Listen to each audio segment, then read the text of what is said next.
श्रावण शिव महापुराण की कथा है।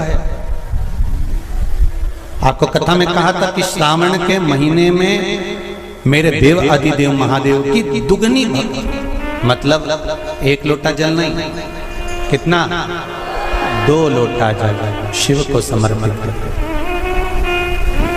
जा रहे हैं सब 2 लोटा जल बाबा को समर्पित करते। मेरे भोले तेरा सहारा है, मेरी नैया का तू किनारा है। श्रावण शिव महापुराण की कथा में गंगा और पार्वती की मूल तत्वता, जैसे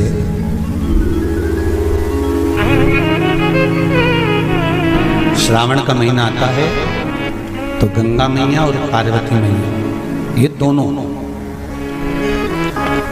सृष्टि के भार जब भगवान शंकर पर आ जाता है 4 महीने तक, जिसको हमारे यहाँ चतुर्मास कहा है, तो ये 4 महीना जब चतुर्मास का आता है तो सृष्टि का संपूर्ण भार मेरे देवादिदेव महादेव पर आता है। और देवादिदेव महादेव पर जब सृष्टि का भार आता है तो केवल अकेले महादेव इस भार को नहीं उठाता, इस भार को उठाने के लिए गंगा और माता पार्वती भी उनके नजदीक में आकर खड़ी हो जाती।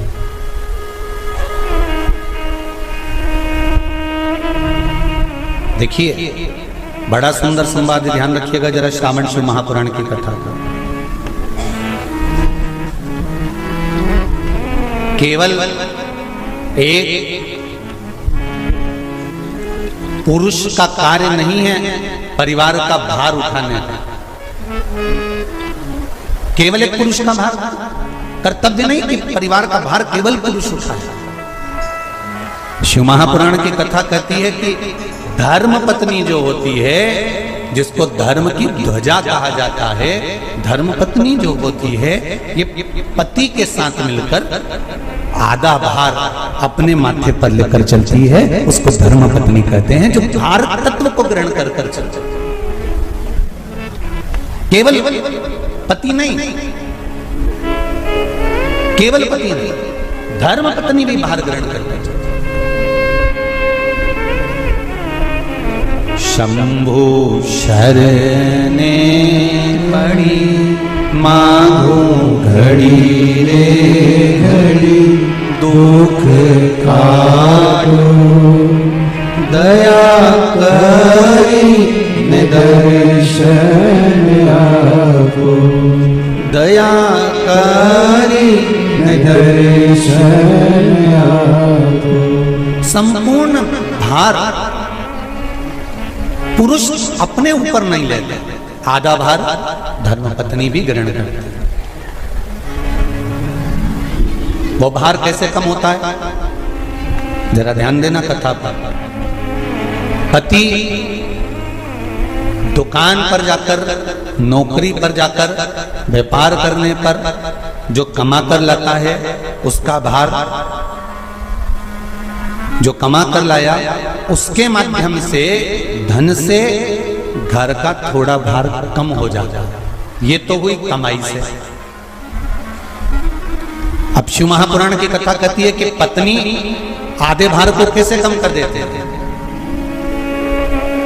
तो कहा धर्म पत्नी आधे भार को ऐसे कम कर देती है कि वो घर में रहकर बच्चों का देख रेख कर कर, आए हुए अतिथिगण का सम्मान कर कर, भजन कर कर, कीर्तन कर कर, पुण्य कर कर, सत्कर्म कर कर, मंत्र जाप कर कर, नाम जाप कर कर, जो भगवत स्मरण में डूब कर जितना पुण्य अर्जित करती है धर्मपत्नी, उसमें से आधे से आधा पुण्य अपने पति के खाते में देती चली जाती है, उस भार को उठाने के लिए।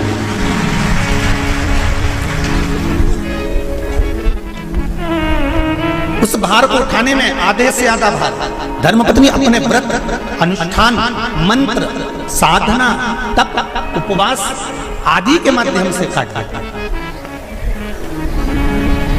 एक बात और याद रखिए, श्रावण के महीने में सारे व्रत आते हैं बहुत सुंदर सुंदर। छोटी तीज का व्रत भी आ जाता है, बड़ी तीज का व्रत भी आ जाता है। दुबे जी, छोटी तीज भी आएगी, बड़ी तीज भी आएगी, और अच्छे से अच्छे व्रतों का क्रम रामकिशोर जी बीच बीच में श्रावण भादो कुमार कार्तिक में आते रहे। ये 4 महीना जो व्रत आते हैं, इन व्रतों की मूलता क्यों कही गई है? ये सारे व्रत चतुर्मास के अंतर्गत ही आते हैं, इन व्रत को बाद में भी आ जाना चाहिए, पर नहीं, मूल जो व्रत हैं, पूजन है, अनुष्ठान है, देवी देवताओं के जो पूजन के भाव बताए, कोई चतुर्मास में बताए। इसका कारण क्या है? क्यों चतुर्मास के व्रत की महत्वता होती है?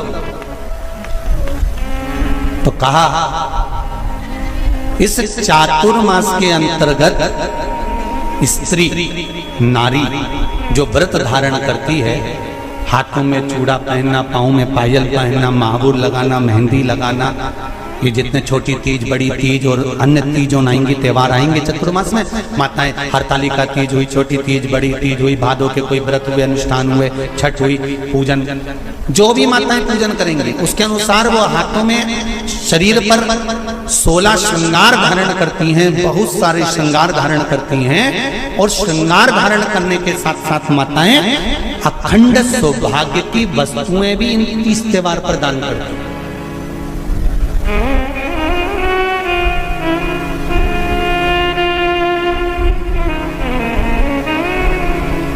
जो अखंड सौभाग्य की सूचक, जो अखंड सौभाग्य की वस्तुएं वो देने का प्रयास करते दान।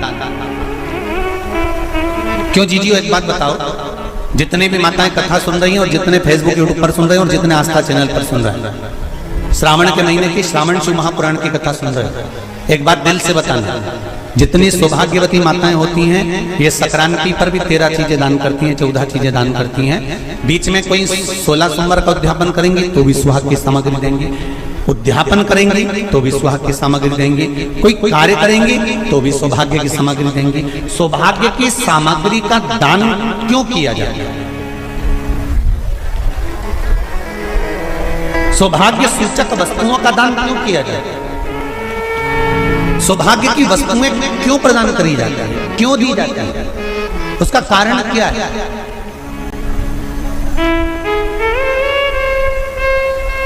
क्यों देते हैं महाराज? भारत की भूमि की सौभाग्यवती माताओं का एक मन की अभिलाषा रहती है, भारत की भूमि की माताओं की एक अभिलाषा रहती है कि जब उसके प्राण छूटे तो अखंड सौभाग्य धारण करके पति के कंधे पर और पुत्र के कंधे पर शमशान पर। ये भारत की भूमि की माताओं की सोच, उनके मन का संकल्प, उनके मन का भाव। और विदेश की माताओं का क्या संकल्प होता है महाराज? भारत का एक संत विदेश गया, और भारत के संत जब विदेश गए तो वहां पर एक मां, एक स्त्री पति की कब्र के पास में बैठकर पंखा कर रही थी। भारत के संत को बड़ा दुख हुआ, देखो हमारे यहाँ की माताएं तो पति के साथ सती हो जाती हैं, हमारे भारत की भूमि की माताएं तो पति के साथ सती हो जाती हैं, पर ये तो विदेश की माताएं तो भारत की माता से भी बढ़कर है कि पति मर गया, कब्र के अंदर है तो भी पंखा कर रही हैं। ये तो इनसे भी बड़ी है, भारत की माता से भी बड़ी ये विदेश की माता।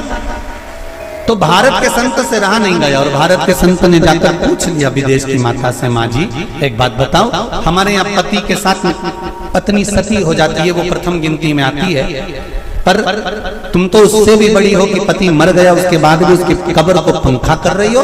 इतने में विदेश की माता ने कहा, मैं पति को पंखा नहीं कर रही, हमारे यहाँ नियम है जब तक पति की कब्र नहीं सूख जाए हम दूसरी शादी नहीं कर सकते, इसलिए पंखे से सुखा रहे, इसलिए पंखे से सुखा रही है। मेरे भारत की माताओं में और विदेश की माताओं में अंतर है। मेरे भारत की माताएं अखंड सौभाग्य की वस्तुएं धारण कर कर अपने आप को गौरवान्वितता महसूस करती हैं, और विदेश की माताएं ये सब वस्तुएं उतार कर गौरवान्वितता महसूस करती हैं।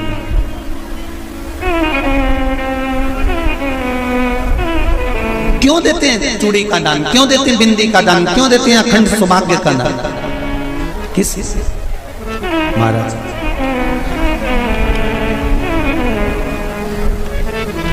मेरे हाथों में भर भर के चूड़ी रहे, मेरे हाथों में भर भर के चूड़ी, और मैया कोई काम नहीं, मेरे मस्तक पे चमकती चूनर रहे, मेरे मस्तक पे चमकती चूनर रहे, और मैया कोई काम नहीं, मेरी मांगों में भर भर के सिंदूर रहे, मेरी मांगों में भर भर के सिंदूर रहे, और मैया कोई कामना नहीं, मेरे पाँव में बिछुड़ी का जोड़ा रहे, एक बिछुड़ी नहीं, कितनी? 2 3 4 5, एक एक पाँव में जोड़े से बिछुड़ी होना चाहिए, केवल एक नहीं, सिंगल नहीं। वो तो आजकल का फैशन हो गया महाराज, जो केवल एक बिछुड़ी धारण कर लो उसी में फैशन दिखे। श्रावण की शिव महापुराण की कथा कहती है, जब बेटी को विदा करा जाता है और पहली बार बेटी के पांव में जब बिछुड़ी डाली जाती है, तो वो बिछुड़ी भी अलग अलग नहीं होती, उस बिछुड़ी के जोड़ को चेन से एक दूसरे से बंधा हुआ होता। बोलो सही है कि गलत? जितने आस्था चैनल पर कथा सुन रहे हैं, जितने फेसबुक पर सुन रहे हैं, यूट्यूब पर सुन रहे हैं, सुन लेना कि मेरे भारत की माताओं का जब पाणी ग्रहण संस्कार किसी बेटी का होता है, उसके पांव में जब पहली बार बिछुड़ा पिनाया जाता है, बिछुड़ी पिनाई जाती है, तो वो बिछुड़ी भी एक दूसरे से बंधी हुई होती है, चेन से बंधी हुई होती है। उसको अलग अलग वाली बिछुड़ी शादी के मंडप में नहीं पिनाई जाती। क्यों? जैसे ये बिछुड़ी एक दूसरे से पांव में बंधी हुई है, तुम्हारी जिंदगी अंतिम श्वास तक ऐसी ही बंधी की बंधी रहे, यही बनना चाहिए। वो तो अब माताओं ने थोड़ा सा फैशन चेंज कर दिया, अब पांव में ज्यादा बिछुड़ी नहीं बनती, गड़ती है, चुभती है, एक बिछुड़ी धारण है। महाराज पर नहीं, बिछुड़ी भी 2 हो, जोड़े से। हमारी माताएं, भारत की भूमि की जो माताएं हैं, ये चूड़ी भी हाथ में पहनती है तो जोड़े से पहनती है। बोलो जैसा सही है कि गलत है? एक अकेली चूड़ी माताएं हाथ में धारण नहीं करती हैं। अगर भारत की भूमि की संस्कारित माताएं हैं और भारत की भूमि की सभ्यता और संस्कृति को जानती है, तो अकेली चूड़ी नहीं, जोड़े की चूड़ी पहनेगी, 2 चूड़ा डालेगी, 4 डालेगी, 12 डालेगी, पर सिंगल नहीं, अकेले। और सरल भाषा में समझ लो, हमारे यहां ठेले पर लेने जाओ तो जो केले अपन खाते हैं वो भी सिंगल नहीं देते, उसको भी जोड़े से दिया जाता है। 2 दूं की, 12 दूं की, आधी दर्जन दूं की 1 दर्जन। अब अंदाजा लगाइए, हमारे यहाँ देने का भी एक भाव है। श्रावण के महीने की शिव महापुराण की कथा, जिसका नाम है श्रावण शिव महापुराण की कथा, ये कहती है कि पार्वती जी ने और गंगा जी ने ये चतुर्मास में जितना सौभाग्य का दान दिया है, उनके बराबर दुनिया का कोई व्यक्ति इतना सौभाग्य का दान नहीं दे सकता, जो माता गंगा और पार्वती दोनों दान दे रहे हैं।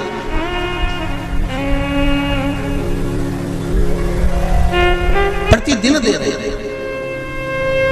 और अब तो फैशन आ गया, तुम लोग जो सौभाग्य का दान देते हो प्लास्टिक की डलिया में देते हो, पर एक एक पुराण को उठा कर देख लेना, एक एक उद्यापन को उठा कर देख लेना, जितनी तुम कथा तुम्हारे घर में छोटी छोटी कथाओं की पोथियां पड़ी हो उनको उठा कर देख लेना, उसमें नहीं लिखा कि प्लास्टिक की डलिया में सौभाग्य की वस्तु का दान दिया जाता है, उसमें लिखा है बांस की पिटारी में, बांस की डलिया में सौभाग्य की वस्तुओं का दान दिया जाता है। क्यों? क्योंकि बांस वंश की वृद्धि करता है, बांस सौभाग्य की वृद्धि करता है, और बांस अखंड सौभाग्य, जैसे बांस का पौधा बढ़ते चले जाता है, बढ़ते चले जाता है, उसी तरह बांस की डलिया में जब दान दिया जाता है, बांस की टोकनी में जब दान दिया जाता है, तो ये भाव रखा जाता है कि तुम्हारा सौभाग्य ऐसे ही बढ़ता रहे। पर अब थोड़ा सा फैशन चेंज हो गया, तो प्लास्टिक की डलिया, पर प्लास्टिक की नहीं महाराज।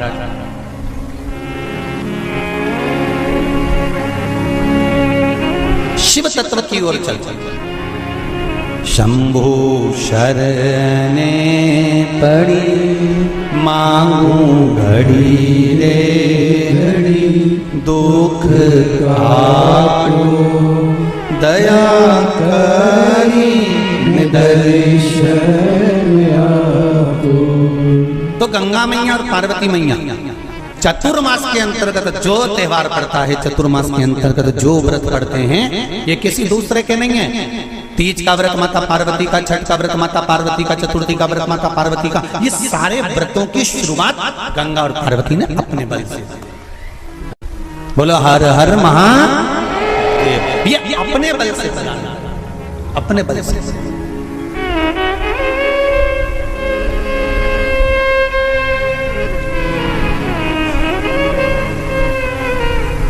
एक बार बाबा देवाधिदेव महादेव भगवान शंकर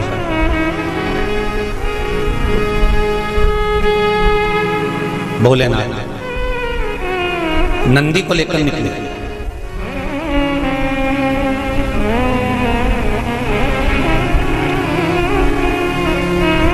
और नंदी को लेकर जब भोलेनाथ जी चले, बीच मार्ग में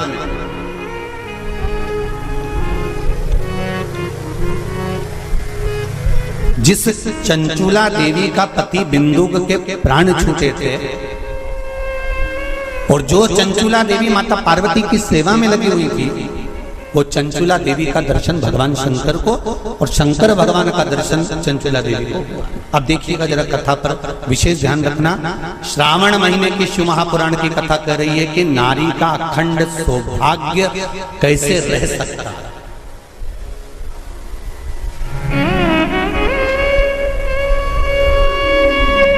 अपने घर के बच्चों को, अपने घर की बेटियों को, बेटों को, अपने घर की बहुओं को, अपने परिवार को कैसे एकजुट कर कर एक साधना में रखा जा सकता है, वो शिव महापुराण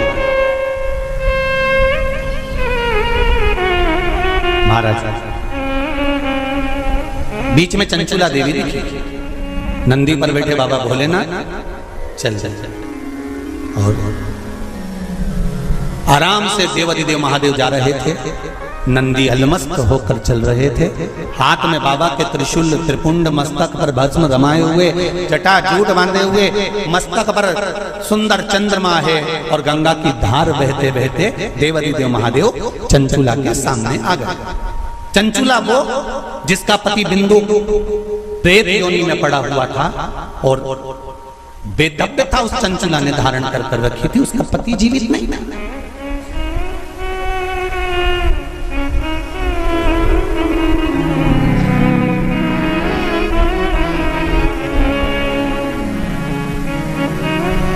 हाथ जोड़े चंचुला देवी ने, और निवेदन करा महाराज, उसकी कृपा बिना संसार में कोई कार्य नहीं। मूल मंत्र का स्मरण करेंगे, बाबा देवाधिदेव महादेव से प्रार्थना करेंगे कि हे भोले बाबा, हे शंभु बाबा, हे कैलाशी, हे अविनाशी, हे ओघड़दाना, हमारे मन के मनोरथ को पूर्ण करे।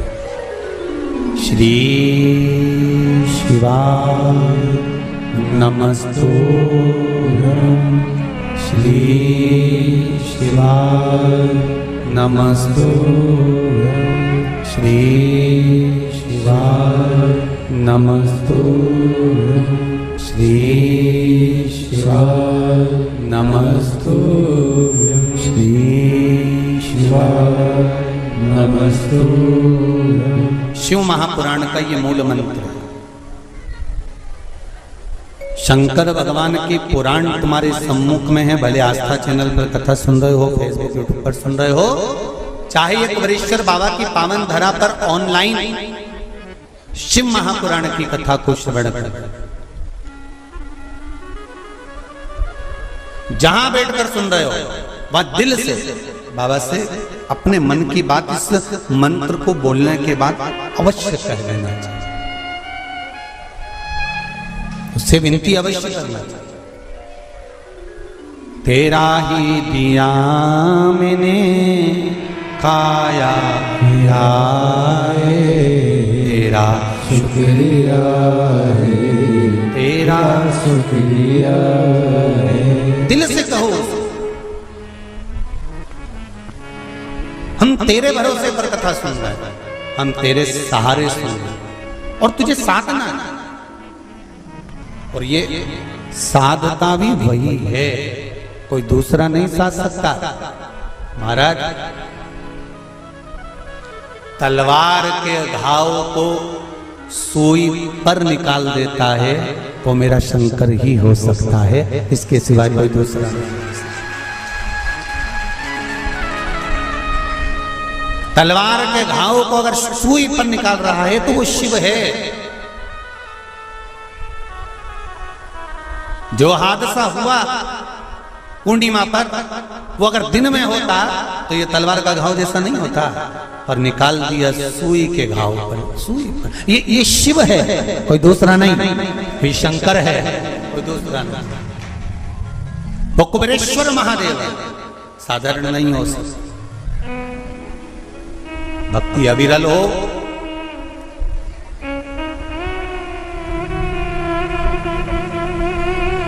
चारों तरफ लोगों ने कह दिया, कोई कहे 50 चले गए, कोई के 20 चले गए, कोई के 40 चले गए, कोई के ऐसा हो गया, कोई कहे वैसा हो गया। पर प्रकृति के आगे कुछ नहीं। कब कोरोना महामारी आकर चली जाती है, कब हवा तूफान आकर चले जाता है, किसी को नहीं। ये तो शिव है जो सादा चंचुला। आपने मेरा मार्ग क्यों रोक दिया? भगवान देवाधिदेव महादेव ने पूछा।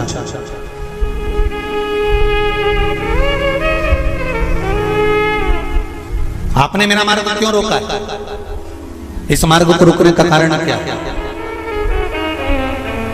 किस लिए रोका है? चंचुला देवी की आंख में जल भरा हुआ।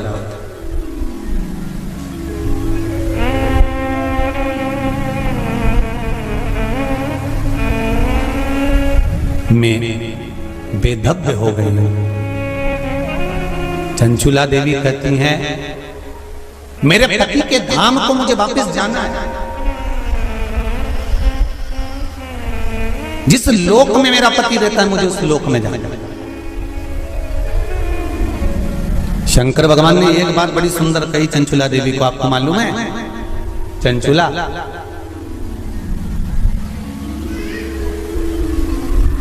देवता भी बैकुंठ में बैठकर सुखी नहीं है। देवता कहते हैं कि मेरे भोले के पास कैलाश धाम पर मुझे जाना है और मेरे शंकर के पास मुझे रहना है। और तुम कहती हो कि प्राण त्यागने के बाद मुझे पति के धाम को जाना है। चंचुला जी कहती हैं, प्रभु मैंने भी कोई ऐसा पुण्य का कार्य तो नहीं करा कि मैं वैकुंठ जाऊं, तो इससे अच्छा है मेरा पति जो चोरी करता था, छल करता था, बेईमानी करता था, कपट करता था, प्रपंच करता था, और वो जिस जगह पर है, बोले वो नरक में है, कहां है, मैं तो उसके पास में जाना चाहता हूं। शंकर भगवान ने कहा कि चंचुला, तुम मृत्यु लोक में आई हो और पृथ्वी पर आने पर तुम्हारा पति प्रेत योनि में पड़ चुका है, तो क्या तुम प्रेत योनि में जाना पसंद करोगे? ध्यान देना रे भाई, अगर कोई भूत बन गया, प्रेत बन गया, तो तुम भी भूत प्रेत बनना पसंद करोगे क्या? अरे बोलो तो जम के, नहीं ना। तुम क्या करना पसंद करोगे कि अगर कोई भूल से भी भूत बन गया है, प्रेत बन गया है, शिव महापुराण की कथा कहती है अगर बिंदु का प्रेत योनि में चला गया है, तो तुम्हारा फर्ज है, अगर परिवार का कोई सदस्य अगर प्रेत योनि में पड़ा हुआ है, तो उस प्रेत योनि से मुक्त कराकर परमात्मा के चरणों में जाकर रख देना, ये परिवार के सदस्य का कर्तव्य बनता है। इसलिए चंचुला देवी, तुम्हारा पति प्रेत योनि में है, तुम प्रेत योनि में जाने का विचार मत करो। चंचुला देवी, तुम तो एक काम करो कि वो पति प्रेत योनि से छूट जाए, उसके लिए क्या करा जाए वो विचार करा जाए। जैसे श्रीमद् भागवत कथा में आता है, आत्मदेव नाम का ब्राह्मण जिसके घर में संतान नहीं, पुत्र हुआ, धुंधकारी नाम रखा, सखी के घर से लेकर। धुंधकारी के प्राण छूटे, प्रेत योनि में चले गया। गौकर्ण को मालूम पड़ा कि मेरा भाई प्रेत योनि में पहुंच गया है, तो गौकर्ण ने तर्पण आदि क्रिया करना प्रारंभ करी, भजन करना प्रारंभ करा, कीर्तन करना प्रारंभ करा, स्मरण करना प्रारंभ करा, मंत्र जाप करना प्रारंभ करा। और गौकर्ण ने उस मंत्र जाप के बल पर, उस भागवत कथा के बल पर, भगवान के बल पर, भगवत भजन के बल पर अपने भाई को प्रेत योनि से मुक्त करा दिया। एक बात आपको पहले भी कथा में कही है, आज फिर कर रहा है।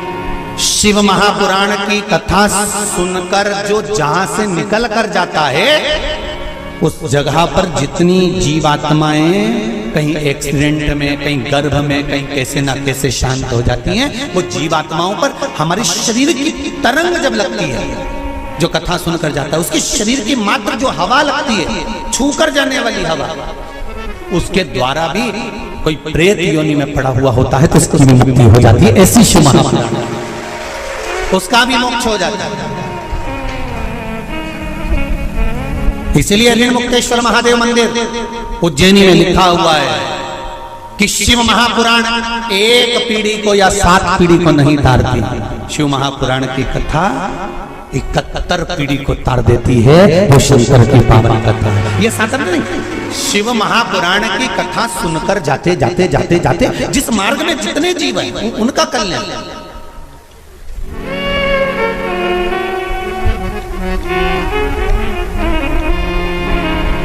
इतना तो करना स्वामी जब प्राण तन से निकले। मरना निश्चित है, प्राण छूटेंगे ये निश्चित है, कब छूटेंगे ये पक्का पता नहीं, किसकी कितनी उम्र है ये मालूम नहीं है।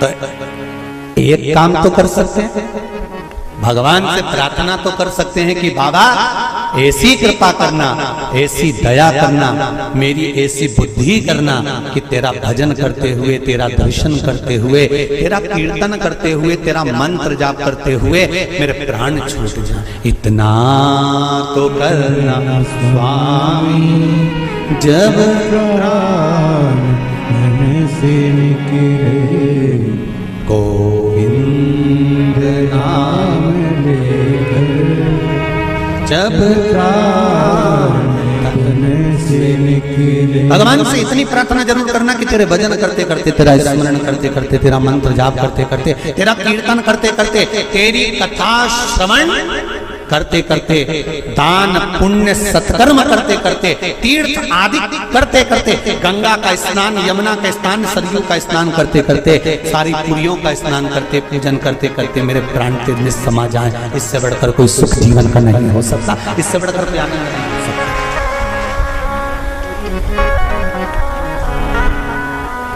पलंग पे मत पटक जाते भोलेनाथ।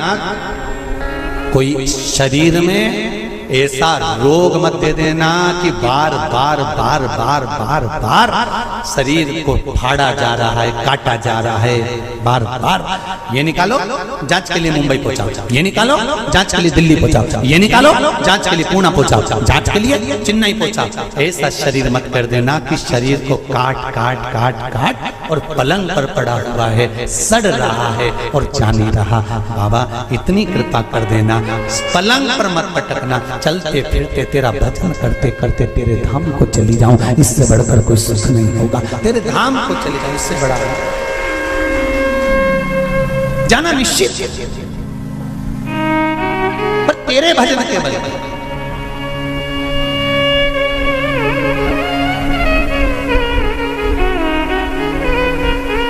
महाराज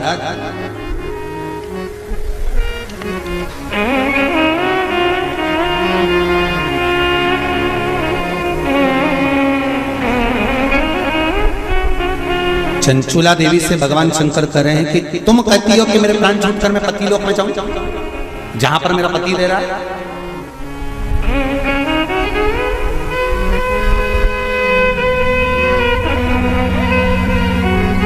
फिर ध्यान दो, इसको और सरल तरीके से समझ लो। पति मदिरा की दुकान पर बैठ रहा है और पत्नी अपनी सास से कह दे मैं तो वही रहूंगी जहां मेरा पति रह गया है। जम के तो बोलो जरा, जहां मेरा पति रह रहा मैं तो मारूंगा। पति मदिरा की दुकान पर बैठा है, मदिरा का नशा कर रहा है, तो क्या पत्नी माजा का नशा करेगी? अरे बोलो जम के, नहीं। शिव महापुराण का ये संवाद याद रखना, शंकर भगवान चंचुला देवी से कह रहे हैं पति के लोक नहीं, पति अगर प्रेत योनि में पड़ा है तो उस योनि से छुड़ाकर शिव लोक में पति को लेकर आ और खुद भी शंकर की शरणागति ग्रहण कर ले। पत्नी धर्म पत्नी वो होती,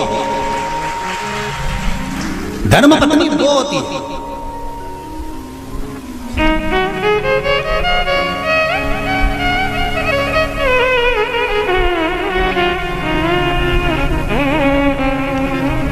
नहीं,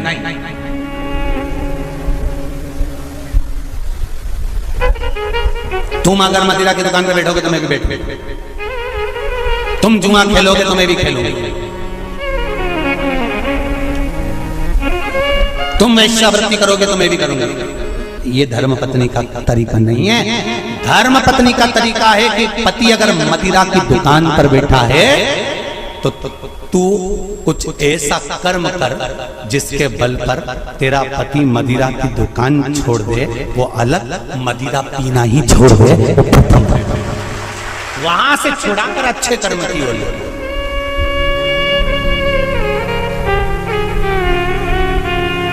ये दुबे जी भी बैठे हैं कथा में और ये बोरबन जी भी बैठे होंगे महाराज, और ये सत्यता की बात कर रहे हैं हम दुबे जी को भी और रामकिशोर जी। तुमसे ज्यादा कथा करवाने का भाव तुम्हारी धर्म पत्नियों ने ही प्रेरित करा होगा, ये निश्चित है। ये हम भाव से, क्योंकि पति को सतमार्ग तक लेकर जाना, पति को सतमार्ग की ओर प्रेरित करना। और आज भी कमी नहीं है, सावन का महीना चल रहा है, आज भी जितने लोग आस्था चैनल पर कथा सुन रहे हैं, फेसबुक यूट्यूब पर कथा सुन रहे हैं, मेरा विश्वास कहता है कि घर की माताएं, घर की धर्म पत्नियां अपने पति से एक बार तो कहती होंगी, सुनो जी सावन का महीना चल रहा है, आज अपनी छुट्टी है, एक काम करते हैं 2 लोटा पानी लेते हैं और ले जाकर समर्पित कर देते हैं। सुनो आज छुट्टी है, एक बेलपत्र बाबा को चढ़ा देते हैं। आज छुट्टी है, एक काम करते हैं, हो सकता है सोमवार के दिन हमको ऑफिस जाना पड़े, हो सकता है सोमवार के दिन हमारा वर्किंग डे रहे, इसलिए काम करते हैं रविवार आ रहा है, शनिवार आ रहा है, कोई छुट्टी का दिन आ रहा है, अपन एक काम करते हैं शंकर का अभिषेक करवा लेते हैं। किसी ब्राह्मण को घर में बुलाएं, शिव जी का अनुष्ठान करवा लें, शंकर का अभिषेक करवा लें, पूजन करवा लेते हैं। एक काम करते हैं, चलो अपन शिव के धाम चलते हैं। ये धर्म पत्नी अपने पति को प्रेरणा देकर कहीं ना कहीं सतमार्ग की ओर जोड़ देती है, उसको धर्म पत्नी कहते हैं। वो तो कहीं कहीं की ऐसी जगदम्बा होती है,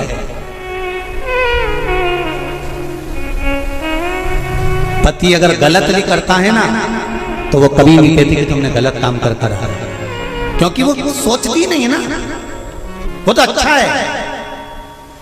मेरे माता पिता ने शादी कर दी तुम्हारे साथ, तुम मदिरा की दुकान पर बैठे हो कि वेश्यावृत्ति कर रहे हो कि मांसाहार कर रहे हो कि क्या कर रहे हो, उसको कोई मतलब नहीं। वो तो लगी, उसे कोई मतलब नहीं कि ये कहां जा रहा है कि क्या कर रहा है। पर जो दिल से चाहता है, धर्म पत्नी अगर पति को हृदय से, उसका नाम ही धर्म पत्नी है। हमने पत्नी नहीं बोला, हम धर्म पत्नी कर, धर्म पत्नी होगी। पति अगर गलत कर रहा होगा तो उसको मार्ग से खींच कर लेकर।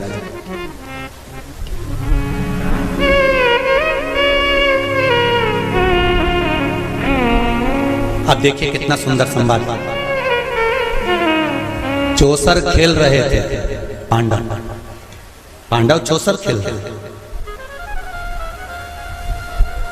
द्रौपदी से पूछा गया, क्यों द्रौपदी, तुम्हारे पति जुआ खेल रहे थे और तुमने उसको मार्ग नहीं दिखाया, सतमार्ग नहीं बताया।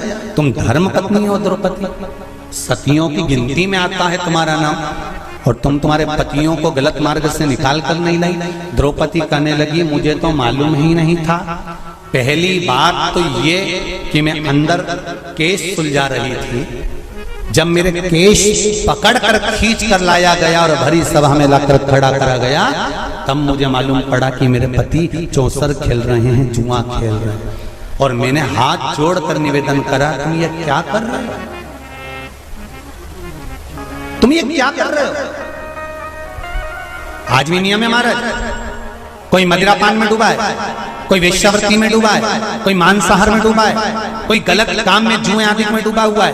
तुम छुड़ा कर रह गए कि मत जा, मत कर, तुम छुड़ा कर रह गए। तो शिव महापुराण का एक बड़ा सुंदर भाव वर्णन करा गया महाराज, बड़ा सुंदर भाव। महाराज शमी के 5 पत्ते, बेलपत्री के 5 पत्ते, बेर के 5 पत्ते, क्या क्या चीज है जरा जम के बोलो। शमी के 5 पत्ते, बेर के 5 पत्ते और बेलपत्री के 5 पत्ते। महाराज श्रावण महीने की दोनों अष्टमियों में से कोई भी अष्टमी, ये भी जरूरी नहीं है कि सोमवार की ही अष्टमी थी। श्रावण महीने की दोनों अष्टमियों में से कोई भी अष्टमी को बेर के पत्ते पर लाल चंदन, बेलपत्री के पत्ते पर पीला चंदन, शमी के पत्र पर केवल कोई चंदन लगाने की जरूरत नहीं, सादा केवल एकदम कुछ भी उसमें लगाकर नहीं, सिंपल। पहले लाल चंदन वाले पत्ते, फिर बेलपत्री के पत्ते, फिर शमी के पत्ते शिवलिंग के ऊपर समर्पित कर उसको उठाकर वापस लाकर बेलपत्री के पेड़ के नीचे ही 1 लोटा जल समर्पित कर पहले पत्ते चढ़ा देंगे, फिर लोटा भर जल समर्पित कर देंगे। उसी चढ़े हुए पत्तों में से 5 बेलपत्र को लेकर अपने घर जा रहे और अवधूतेश्वर महादेव, कौन से महादेव, अवधूतेश्वर महादेव। ये अवधूतेश्वर महादेव कौन से हैं? आपको कथा में कई बार वर्णन करा गया है। शंकर भगवान को क्रोध आया, ब्रह्मा जी ने क्रोध को लिया, समुद्र में डाला। उस रूप को क्रोध का एक रूप था, क्योंकि जो मदिरा पान करने वाले होते हैं, व्यसन करने वाले होते हैं, गलत काम करने वाले होते हैं, इनको सुधार करेगा। जितना तुम समझाओगे ये उतना आग बबूला होंगे। तुम बच्चों से कहोगे गलत लड़के के साथ रहना मत रहे, तो और ज्यादा क्रोध करेगा, और चिड़चिड़ करेगा, और अपशब्द कहेगा। तो ये क्रोध को संयमित करेगा। अवधूतेश्वर महादेव, अवधूतेश्वर महादेव का स्मरण कर 5 पत्तों को लेकर आइए। कुछ समय बाद जैसा जैसा समय की अनुकूलता मिले, आप किसी मदिरा का पान करने वाले या किसी व्यक्ति को वो पत्ते दोगे या प्रसाद के रूप में दो तो अच्छी बात है, नहीं तो उस पत्ते का थोड़ा थोड़ा भाग भी प्रतिदिन मात्र 21 दिन तक अगर थोड़ा थोड़ा भाग भी दे दिया जाए तो धीरे धीरे मदिरा पान, व्यसन, गलत आदतें छूटना प्रारंभ हो जाती है और वो शंकर की शरणागति ग्रहण करता है।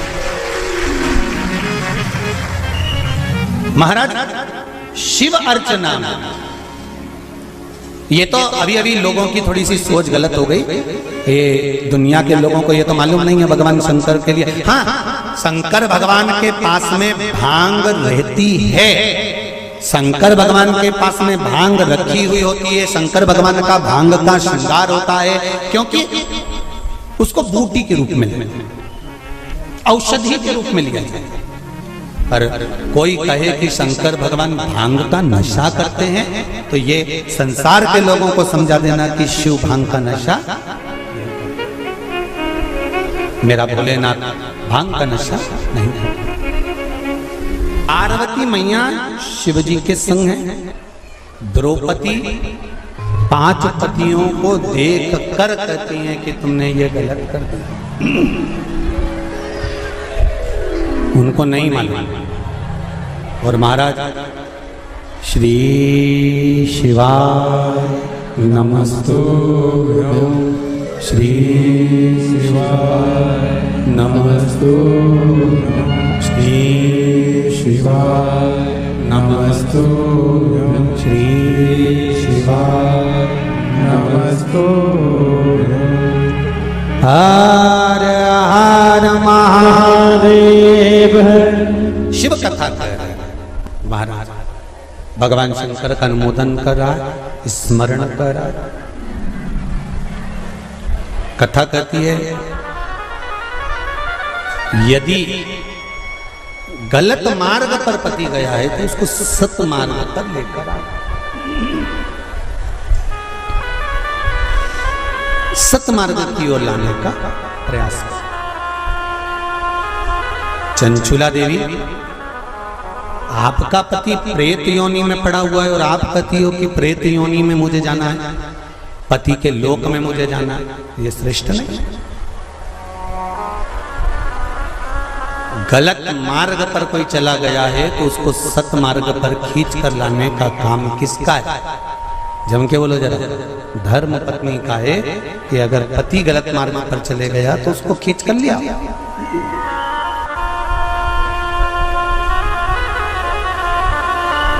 यदि पति गलत काम कर रहा है और पत्नी सोचे कि अब तो मैं भी गलत काम करूंगी, तो इसमें श्रेष्ठता नहीं, उसमें श्रेष्ठता नहीं होना चाहिए।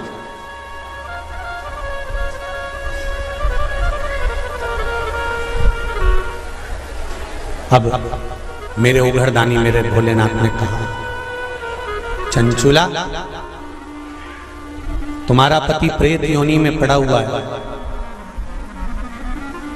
केवल एक धर्म पत्नी ऐसी होती है जो पति को प्रेत योनि से भी छुड़वा सकती है। श्रावण शिव महापुराण की कथा बड़े ध्यान से सुनना मेरी जीजियों, स्मरण करिएगा जरा कि धर्म पत्नी में वो बल होता है कि पति को प्रेत योनि से भी छुड़ाकर बाहर कर सकती है। धर्म पत्नी, धर्म पत्नी।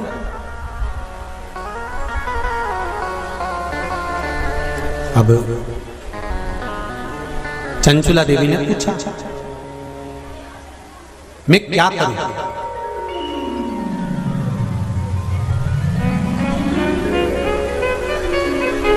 शंभो शरणे घड़ी घड़ी दुख तारो दया करी निदर्शन आपो। चंचुला देवी पूछ रही है कि मुझे करना क्या है? पति को प्रेत योनि से कैसे मुक्त किया जा सकता है?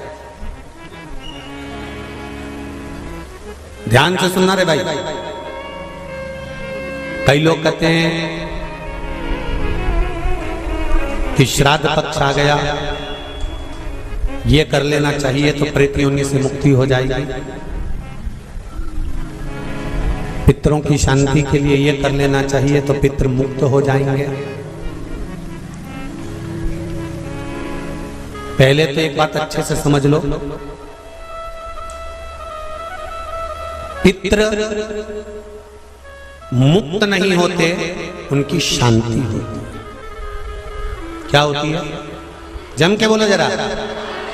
उनकी शांति होती है। जब आप किसी तीर्थ में स्नान कर रहे हो, जब आप किसी तीर्थ में हो, स्नान कर रहे हो, पुण्य कर रहे हो, सत्कर्म कर रहे हो, भजन कर रहे हो, कीर्तन कर रहे हो, मंत्र जाप कर रहे हो, तो उसका एक अंश एक भाग हमारे पूर्वजों के खाते में, हमारे पितरों के खाते में जाता है,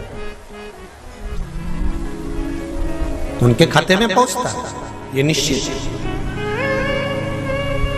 आपने किसी ब्राह्मण को भोजन कराया, भले अपने पितरों के निमित्त नहीं जिमाया, कोई ब्राह्मण को एक गिलास पानी पिलाया, भले अपने पितरों के निमित्त नहीं पिलाया, पर आपका एक अंश उसके खाते में चला जाएगा।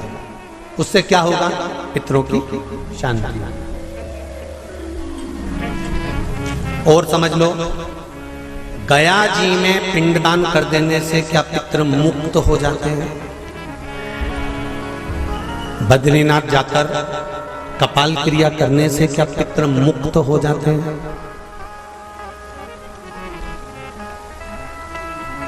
भाई,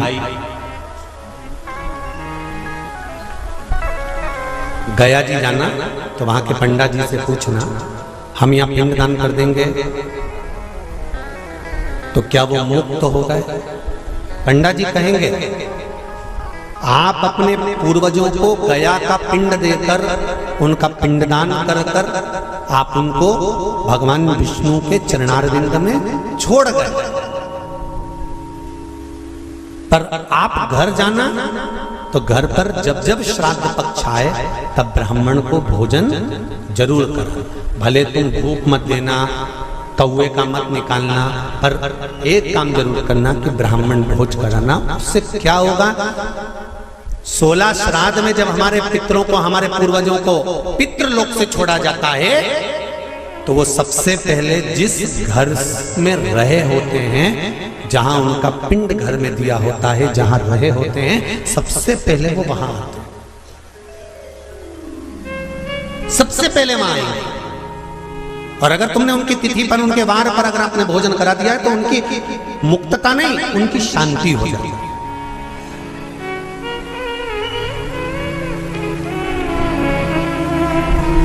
पितरों की मुक्ति कैसे? उनकी मुक्तता कैसे? प्रेत योनि की मुक्तता कैसे? तो कहा, जैसे भगवान का नाम लेने वाला व्यक्ति दूसरा जन्म नहीं पाता, उसी तरह भगवान का जो भजन करते हैं, कीर्तन करते हैं, मंत्र जाप करते हैं, या शिव महापुराण की कथा, राम कथा, भागवत कथा, विष्णु पुराण आदि जितनी भी पुराण हम श्रवण करते हैं, हमारे श्रवण करने का एक भाग हमारे पितरों के खाते में जाता है, तो उस कथा के फल से उनकी मुक्ति हो जाती है, उनकी कथा के फल से मोक्षता। प्रेत योनि से मुक्त हो गया धुंधकारी, बिंदुक प्रेत योनि से मुक्त हो गया। काय से होगा? शंकर का स्मरण, शिव महापुराण की कथा का रस तत्व ग्रहण करना, राम कथा, भागवत कथा का मात्र स्मरण करना, उससे मुक्त था।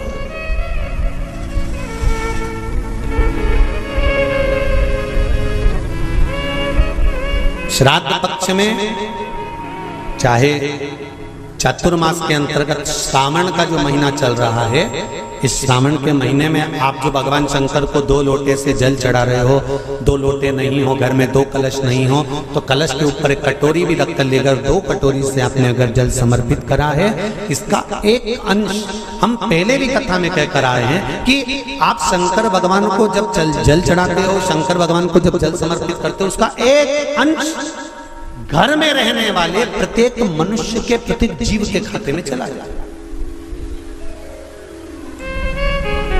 सारी समस्या का हल, जम के बोलो जरा, एक लोटा जल, ये सारी समस्या का। भगवान शिव कह रहे हैं, चंचुला तुम प्रेत योनि में मत जाओ, अपने पति को प्रेत योनि से खींचकर कैलाश धाम लेकर आ जाओ। इसको धर्म पत्नी कहते हैं, जो पति से कह दे कि तुम गलत काम कर रहे हो, ठीक है वो अपनी जगह पर धर्म पत्नी का फर्ज है कि वो गलत काम करने वाले पति को भी धर्म का पथ निश्चित करे, धर्म का। तेरा ही दिया मैंने खाया पिया है, तेरा शुक्रिया है, तेरा शुक्रिया है। चंचुला देवी ने पूछा कि मेरे पति को प्रेत योनि से छुड़ाकर आपके चरणों में लाने का तरीका क्या है? उसका तरीका है क्या? तो कहा उसका केवल एक तरीका है। भगवान शंकर कहते हैं एकाग्र चित्त होकर कोई अगर मेरा गुणगान करे, शिव कह रहे चंचुला देवी, शंकर का मात्र गुणगान करने वाला, शिव महापुराण की कथा को मात्र श्रवण करने पर तेरे पति प्रेत योनि से छूट जाएगा। चंचुला देवी ठहाका लगाई, हंसी, मुस्कुराई, हंसी चंचुला देवी। अब देखिए कोई व्यक्ति समझा रहा है, आपकी सास बहू को समझा रही है और बहू सिर पर पल्लू लेके न ठाका लगाकर खूब जोर जोर से हंसे, तो ईमानदारी से बोले सास को गुस्सा नहीं आएगा? कैसी पगली है, अकल का सब बेच खाई इसने। मैं समझा रही हूं और ये ठिठोली बना रही है। मैं इसको समझा रही हूं और ये मेरे ऊपर हंस रही है। सास बहू को समझाए और बहू खूब ठाका लगा लगा कर हंसे तो सास को बुरा लगता है। शंकर भगवान के सामने चंचुला देवी हंसी पर मेरे शिव जी को बुरा नहीं लगा। क्यों? शंकर भगवान कहते हैं कि ये मनुष्य का शरीर जो मिला है ना, 60 साल, 50 साल, 70 साल, 80 साल, 90 साल, 40 साल, आजकल उम्र की कोई सीमा है क्या? 100 वाले, 90 वाले तो बहुत कम मिलेंगे साहब। जितने भी मिलेंगे आप कहीं पर भी सूचना पाओगे 65 का था, 70 का था, 72 का था, 80 की तो बॉर्डर कबड्डी जैसे छूटे आता है कहीं कहीं। क्या 80, 85 और 90 की बॉर्डर तो कबड्डी जैसे छूटे आता है। कहीं कहीं के होते हैं जो तू करते करते वहां तक पहुंचते हैं और 80, 90 की उम्र को छू के फिर आते हैं। नहीं तो आज का जमाना तो 70 हो जाए, 80, 70, 75, 70, 75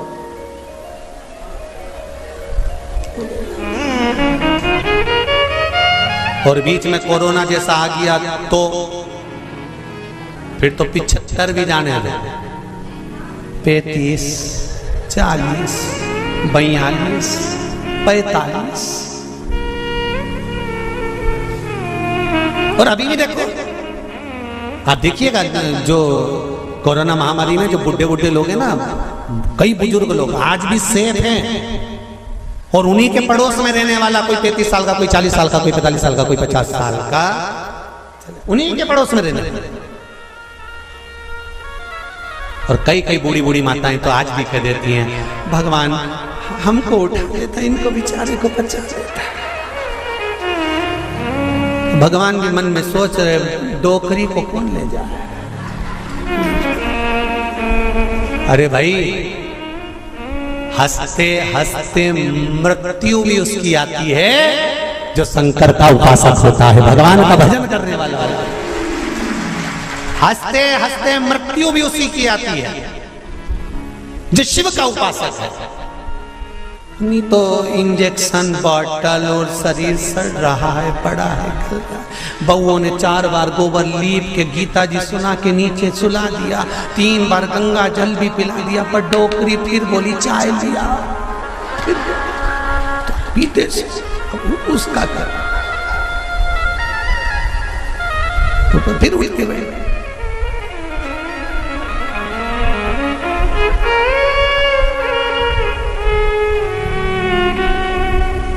अरे भाई तुमको अगर बगीचे का सबसे सुंदर फूल पसंद है, तुम एक से बढ़कर एक बगीचे में गए पर फूल वही तोड़ते हो जो तुम्हें पसंद आता है। मेरा महादेव संसार में से उसी को उठाता है जो महादेव को पसंद आता है। ये शिव है जो महादेव को पसंद आता है। नहीं उठाएगा जब तक तुम चाहे गीता जी सुना दो, चाहे गंगा जल पिला दो, चाहे किसी महाराज से पूछ कर कितना भी दान करा दो। हमने काय दान कर दी, पंडित जी को बुला के गाय भी दिलवा दी, एकादशी भी छोड़ दी, पर ये नहीं छूटी।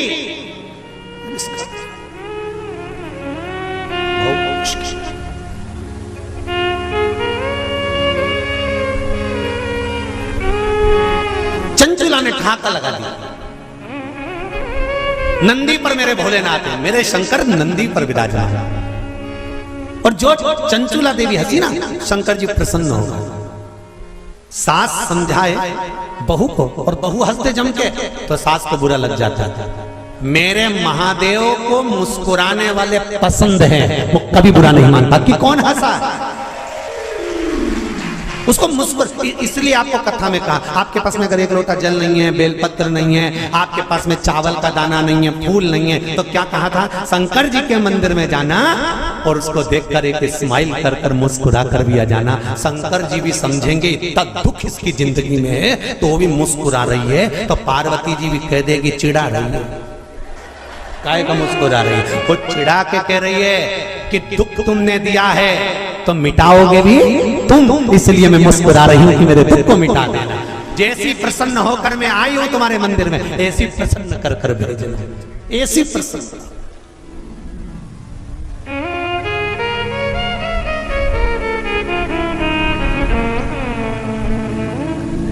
हो लिखन वाले तू हो के दयाल लिखना, मेरे हृदय अंदर सतगुरु का प्यार लिखना। हाथों पे लिखना सेवा गुरु की, पाँवों पे गुरु जी का द्वार लिखना, मेरे हृदय अंदर सतगुरु का प्यार लिखना। नैनों में लिखना दर्शन गुरु के, शिव रूपी गुरु मिल जाए तो दर्शन। होठों पे शिव जी का नाम लिखना, मेरे हृदय अंदर सतगुरु का प्यार लिखना। इन शब्दों में मेरे गुरु शिव रूपी गुरु का नाम, शंकर का नाम, इससे ज्यादा मुझे कुछ नहीं चाहिए, इससे ज्यादा मुझे कुछ नहीं चाहिए। चंचुला देवी हंस ली, मुस्कुराई, ठाका लगाया, शंकर जी को पसंद आया। अब और अच्छी बात सुन लो, बहुत अच्छी बात है, श्रावण शिव महापुराण में मिली है। वो तो ये दोनों जजमान थोड़े दमदार अच्छे मिले हैं ना, तो कथा का भी एक आनंद श्रावण के महीने में मिल रहा है। जरा देखिए, जरा सुनिएगा।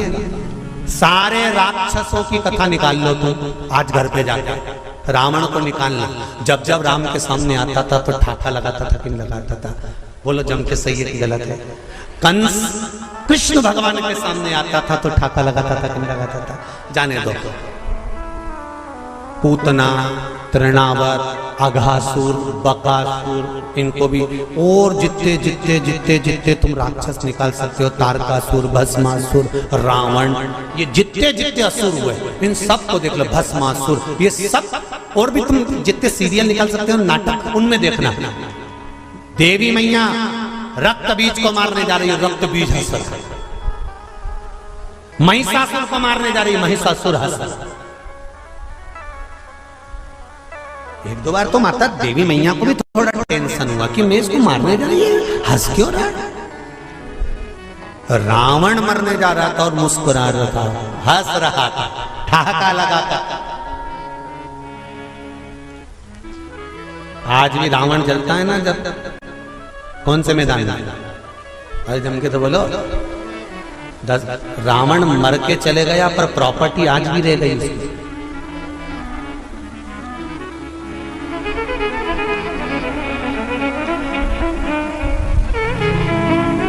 रावण चला गया था, पर पूरे भारत में प्रॉपर्टी आज भी रावण के नाम से है। तुम्हारे जिस नगर से तुम आए हो वहां पे आज भी मैदान का नाम जरा जम के बोलो, दशहरा मैदान।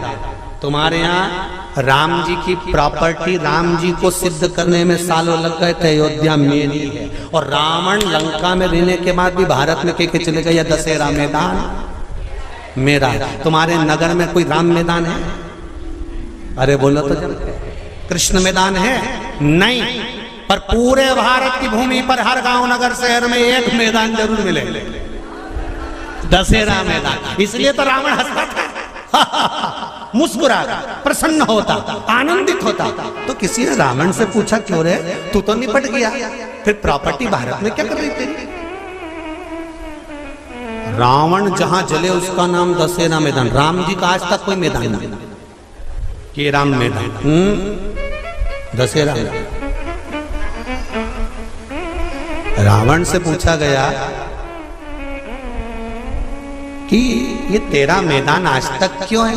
रावण बोला ये मेरे मुस्कुराने का कमाल है। ये मैं जो मुस्कुराता था ना, उसमें मेरा भोलेनाथ कायल हो जाता था। बस इसीलिए कहते मुस्कुराने में सब कुछ छुपा हुआ, सब कुछ।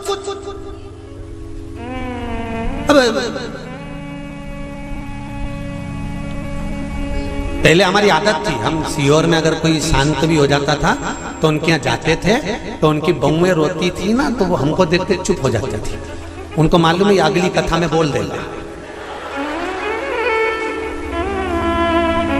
तो बहुएं चुप हो जाती थी हमको देख के। उनकी डिजाइन नहीं तो कई बहुएं ऐसी अल्लाह अल्लाह के रोती थी, सांस मर जाए तो खूब अल्लाह अल्लाह के रोए, ऐसी रोए ऐसी रोए। तो मन में बाद में तो आता ही था कि बताओ, हमको काकी मिली थी और पहले कह रही थी कि मैंने 3 दिन से इनसे कह रही कि मेरे को गर्म चाय दे दिया करो। जब बेटों की चाय बनती है तब मुझे चाय देने आती है, तब तक चाय भी नहीं देती। और आज अल्लाह अल्लाह के रो रही हमारी। तो बोलो याद आएगी कि नहीं आएगी? तो अब रोने से कौन सा फायदा है? इसीलिए निवेदन है, 25 लाख की गाड़ी में बैठने वाले भी एक दिन 25 रुपए के लोटे में भर के गंगा जी चले जाता था।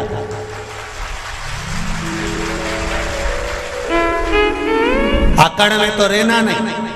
25 लाख की गाड़ी में बैठकर घूमने वाले भी 25 रुपए के लोटे में भरा जाएंगे, इसकी कोई गारंटी नहीं है जीवन की।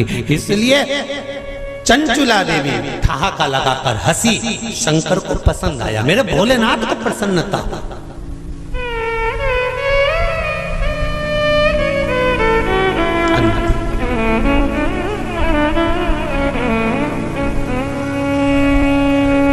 मृत्यु की घड़ी में मौत तुम्हारे सामने खड़ी है और तुम्हारे चेहरे पर स्माइल होगी ना, तो यमराज भी टेंशन में। विश्व का कल्याण हो, उसकी मूल आधार था। विश्व के कल्याण की मूल आधारशिला, सबसे पहली आधारशिला है कि हम परमार्थ में लगे रहें, अर्थात सर्वे भवन्तु सुखिनः, सबका कल्याण। और एक बात अपनी जिंदगी में उतार कर रखिएगा, एक बात अपने जीवन में उतारिएगा कि जब हम दूसरे के लिए जीना सीख जाते हैं, शिव महापुराण की कथा कहती है, जब हम दूसरे के लिए जीना सीख जाते हैं तो हमारे लिए, हमारे परिवार के लिए हमें सोचने की जरूरत नहीं पड़ती है। जब हम दूसरे के लिए जीना सीख जाते हैं तो हमारे लिए और हमारे परिवार के लिए वो महादेव सोचना प्रारंभ कर देते हैं, फिर हमें नहीं सोचना है। हम एक पूतना, जब भगवान कृष्ण को दूध पिलाने के लिए आई, जब भगवान कृष्ण को विष पिलाने के लिए पूतना इतना सुंदर रूप धर के आई, इतना सुंदर रूप धर के आई कि दुनिया के लोग पहचान नहीं पाए कि ये पूतना है।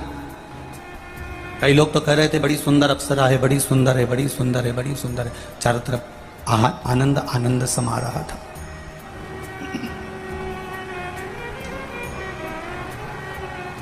कई लोग कह रहे थे बड़ी सुंदर है। अब पूतना का चित्र सुंदर है, पुतना दिखने में सुंदर है, पर शिव महापुराण की कथा कर रही है कि पूतना का चित्र सुंदर हो सकता है, पर भगवान को विष पिला रही है, छोटे छोटे बच्चों को विष पिला रही है। इसका चित्र सुंदर हो सकता है, पर इसका क्या चरित्र सुंदर होगा क्या? बोलो री बेटमा वाली जी, हो सकता है क्या? नहीं। इसका चित्र सुंदर है पर चरित्र सुंदर नहीं है। पर शास्त्र कहता है कि चित्र पर मत जाना, जाना तो चरित्र पर जाना। जिसका चरित्र सुंदर होगा वो दुनिया का एक आनंद कर जाएगा। चित्र की सुंदरता मूल नहीं है, चित्र की सुंदरता में मूलता नहीं है, चित्र की सुंदरता में वो आनंद की अनुभूति नहीं है। सबको देखना क्या सुंदर सुंदर दिखते हैं, और एक मेरे महादेव को देखना, गले में सांप, कानों में बिच्छू, ततैया का झुंडा, सिर पे जटा, तन पर भस्म, मृग छाला लपेटे हुए, डमरू, श्रृंगी, भृंगी, नंदी, सारे गण पास में, सबकी सब साथ में। जरा शंकर जी के अगर चित्र को देखोगे तो शंकर भगवान का चित्र इतना सुहाना नहीं लगेगा, क्योंकि उनके साथ में सांप भी है, बिच्छू भी है। कोई कोई को अगर दिखाओगे तो उनको भय भी लग जाएगा कि बताओ क्या देवता ऐसे होते हैं जिनके पास सांप होता है, जिनके पास डमरू होता है, जिनके पास त्रिशूल होता है, जिनके कानों में बिच्छू होता है, ततैयों का झुंडा होता है, मृगशाला पर बैठे होते हैं, तन पर भस्म रमा होता है। भले चित्र कैसा भी हो मेरे महादेव का, पर शिव महापुराण की कथा कहती है मेरे महादेव के चरित्र के आगे सारी दुनिया फीकी है, सारी दुनिया फीकी है। क्योंकि मेरा महादेव का जो चरित्र है, मेरे महादेव का जो एक आनंदमय स्वरूप है, ये सुख प्रदान करने वाला, ये आनंद देने वाला, उस पर किया गया भरोसा, उस पर किया गया विश्वास, उस पर किया गई दृढ़ता कभी हमें डूबने नहीं देती। पर भगवान इशारा करते हैं और हम समझ नहीं पाते। भगवान ने इशारा करा, हमने नहीं समझा। देपालपुर में कथा हुई, देपालपुर कथा होने के बाद में यहां बेटमा में कथा हुई। अब भगवान इशारा करते, एक पत्र आया है, इस पत्र में देखिए उन्होंने लिखा है, नाश्ते की प्लेट है और पीछे पत्र है, ठीक है।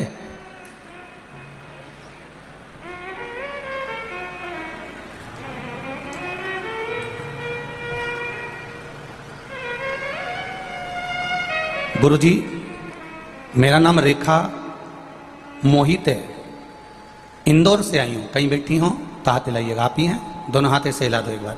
श्री शिवाय नमस्तुभ्यम, एक बार वापिस हाथ हिलाइए, दोनों हाथ हिला दो एक बार। मेरा नाम रेखा मोहित है, इंदौर से आई हूँ। हम इंदौर की आपकी कथा में आए थे, तब मेरी बहन की बहू भी मेरे साथ आती थी। उसकी संतान नहीं थी, उसका गर्भ नहीं ठहर रहा था, बहुत परेशान हो गए थे। तो मैंने उससे कहा था कि तू चल, शिव महापुराण की कथा में एक बार बैठकर कथा सुनते हैं। गुरुजी कहते हैं कि पंडाल में बैठकर कथा सुनने वाले जो दिल से मांगते हैं उसको बाबा वो देता ही है। 3 महीने की भी देरी नहीं करता, बाबा प्रदान करता है। मैं अपनी बहन की बहू को कथा सुनाने के लिए इंदौर के पंडाल में ले जाकर बिठाती थी। बहुत भीड़ थी, हम लोग जहाँ जगह मिल जाती वहाँ बैठ जाते, कथा सुन लेते। बाबा की कृपा ऐसी हुई, जहाँ संतान का सुख नहीं था, मैंने उससे कहा बस यहीं पर बैठकर कथा को सुनते सुनते बाबा से प्रार्थना कर। श्री शिवाय नमस्तुभ्यम का जाप किया, बाबा से प्रार्थना करी। आज हम बाबा को प्रणाम करने आए हैं, क्योंकि हमने बाबा से कहा था कि अगर इसका गर्भ ठहर जाएगा तो जहां भी कथा होगी पास में वहां प्रणाम करने जाएंगे। मेरी बहन की बहू का गर्भ ठहर गया, इसलिए हम यहाँ प्रणाम करने आए हैं। ये शिव तत्व है। बैठिए बहन, हर हर महादेव। शिव तत्व इसी को कहते हैं। तेरी कृपा बिना न हिले एक भी अणु, लेते हैं श्वास तेरी कृपा से तनो तनो। बखान क्या करूं मैं राखों के ढेर का, चपटी भभूत में खजाना कुबेर का। हे गंगधार मुक्ति द्वार ओमकार तू, भोले ओमकार तू। आयो शरण तिहाई शंभो तार तार तू। अभी कथा में कहा मेरे भोलेनाथ ने, मेरे उगरदानी ने, मेरे त्रिकालदर्शी ने, मेरे कैलाशी ने, मेरे अविनाशी ने, मेरे कुबेरेश्वर महादेव ने, मेरे भंडारी महाकाल राजा ने, मेरे ओमकार नाथ ने, मेरे सिद्धेश्वर नाथ ने आपको मौका दिया है कि पंडाल में बैठकर शिव महापुराण की कथा सुनते सुनते अपने दिल की बात महादेव से कह दो। ये मौका फिर नहीं मिलता। अपने हृदय की बात, अपने चित्त की बात, अपने मन की बात देवाधिदेव महादेव से कही जा।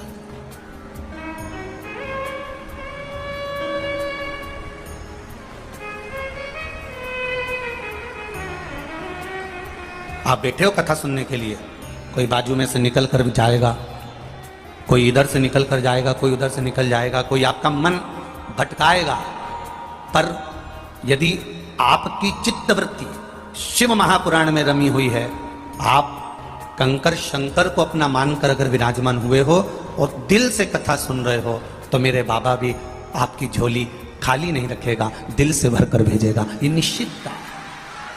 सुनो उसको, इशारा करता है मेरा महादेव। एक संत, एक साधु, एक सन्यासी, एक तपस्वी गांव में रहते थे, भजन में डूबे रहते थे, भक्ति में डूबे रहते थे, डूबे हुए हैं वो। एक साधु, एक सन्यासी, एक तपस्वी, एक साधक, एक उपासक भजन में डूबा हुआ है, डूबा हुआ। गांव में पानी बढ़ने लगा, चारों तरफ गांव में पानी पानी हो रहा है। सब गांव छोड़कर ऊंची बस्ती की ओर जाने लगे। गांव का एक व्यक्ति आया गुरुजी के पास में, गुरुदेव पानी बहुत बढ़ रहा है, चारों तरफ जल ही जल हो रहा है, चलो अपन ऊपर बस्ती की ओर चल सकते हैं, ऊपर पहाड़ टीले पर ऊपर की ओर चल सकते हैं, सब लोग ऊपर जा रहे हैं, अपन भी ऊंचाई की ओर चलते हैं। गुरुजी ने कहा नहीं, मैंने इतने समय तक भगवान शंकर की भक्ति करी है, मैंने इतने समय तक शिव भक्ति करी है, मुझे लेने आएगा तो मेरा महादेव आएगा, नहीं जाऊंगा तो नहीं जाऊंगा। बैठा। थोड़ी देर बाद पानी बढ़ते बढ़ते बढ़ते बढ़ते संत की कमर तक आ गया। एक नाव वाला निकल कर जा रहा था, नाव वाले ने नाव उसके पास में ली और पास में लेकर कहा, बाबा जी पानी बहुत बढ़ रहा है, तुम्हारी कमर तक आ गया, चलो मैं ऊपर बस्ती तक तुम्हें छोड़ सकता हूं। नहीं, मैं नहीं जाऊंगा, मुझे लेने तो महादेव आएगा। नाव वाला चले गया। थोड़ी देर बाद पानी उसके गले तक आ गया तो वो उठकर पेड़ के ऊपर चढ़ गया, वृक्ष के ऊपर। वृक्ष पर उसने बैठकर वहां पर भी भगवान का भजन करने लगा। इतने में ऊपर से एक हेलीकॉप्टर वाला निकला, उसने रस्सी नीचे फेंकी और रस्सी नीचे फेंक कर नीचे आया, आकर बोला, भैया चलो, पानी पानी हो रहा है, पूरा इलाका डूब रहा है, चारों तरफ पानी हो रहा है, चलो हम तुम्हें लेने आए। उसने कहा नहीं, मुझे लेने तो महादेव आएगा। नहीं गया। आखिरी में पेड़ पानी में टूट के गिर गया, बह गया, ये मर गया। अब मरने के बाद सीधे वहीं गया ऊपर, और जब ऊपर गया तो वहां जाकर चित्रगुप्त महाराज से, धर्मराज से युद्ध लड़ने लगा। चित्रगुप्त महाराज और धर्मराज से विवाद करने लगा, लड़ने लगा। मैंने आप पर इतना भरोसा करा महादेव, और आप मुझे लेने के लिए नहीं आए। शंकर भगवान मुस्कुरा के बोले, 3 बार आया था। एक बार आया तो कहा यहां पानी बढ़ रहा है, चल ऊपर चल। दूसरी बार नाव लेकर आया कि बैठ जा नाव में, चल। और तीसरी बार नहीं बना तो हेलीकॉप्टर से लटका के आया और कहने आया कि चल, अब तू ही नहीं जाए तो मैं क्या करूं। तो शंकर भगवान ने जैसे ही कहा तो ये संत बोला कि वो तुम ही थे। भोलेनाथ जी बोले, मैं अपने असली स्वरूप में कभी नहीं आता, किसी ना किसी रूप में मैं तेरे पास पहुंच जाता। मैं इशारा करता हूं, मैं तुझको इशारा करता हूं, मैं तुझे बुलाने का प्रयास करता हूं, मैं तुझे किसी ना किसी रूप में पुकारने का प्रयास करता हूं। आज अगर ये कथा हो रही है, श्री विशाल जगदीश जी पटेल परिवार अगर इस कथा को करा रहा है, तो आप तो ये समझो ना कि शंकर भगवान को इशारा करना था, शिवजी को बेटमा वालों पर कृपा करना थी, इसलिए महादेव ने यह कथा यहां बेटमा में करा दी।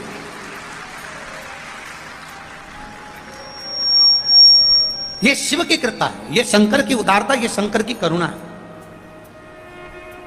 ये शिव कृपा बिना मिलती ही नहीं है। वो इशारा करता है, हम समझ लें तो ठीक है, ना समझे तो गए। वो बुलाता है, झाला दे देकर बुलाता है कि आओ आओ, बैठो, सत्संग करो, भजन करो, कीर्तन करो। 84 लाख योनियां काटने के बाद ये मनुष्य की देह मिली है। 84 लाख योनियां काटने के बाद ये मानव का शरीर मिला है। 84 लाख योनियां काटने के बाद ये मनुष्य की देह प्राप्त हुई है। इस मानव की देह को पहचान लो, इस मानव की देह को जान लो। जिसने इस मानव की देह को जान लिया उसका जीवन सार्थक हो गया। उसको पहचानो। क्या चाहिए मेरे भोलेनाथ जी को? इस व्यासपीठ से कभी आपको कहा हो कि शंकर भगवान को तुम 56 भोग लगाओ? कभी इस व्यासपीठ से कहा हो कि शंकर भगवान को अंबर पीतांबर दो? कभी इस व्यासपीठ से कहा हो कि शंकर भगवान को इतना हीरा दे दो, कि सोना दे दो, कि चांदी दे दो, कि इतनी दौलत दे दो? कभी इस व्यासपीठ से ये नहीं कहा कि इतना धन, इतनी दौलत, इतनी संपदा, इतना वैभव दो। इस व्यासपीठ से केवल इतना कहा कि थोड़ा सा समय निकालकर 1 लोटा जल मेरे महादेव को दीजिए। वो जल अगर महादेव को दोगे तो निश्चित है कि महादेव भी आपके दरवाजे पर खड़े मिलेंगे। ज्यादा महादेव को कुछ दिया नहीं आपने, केवल दिया तो केवल 1 लोटा जल मेरे महादेव को समर्पित किया। केवल 1 लोटा जल महादेव को।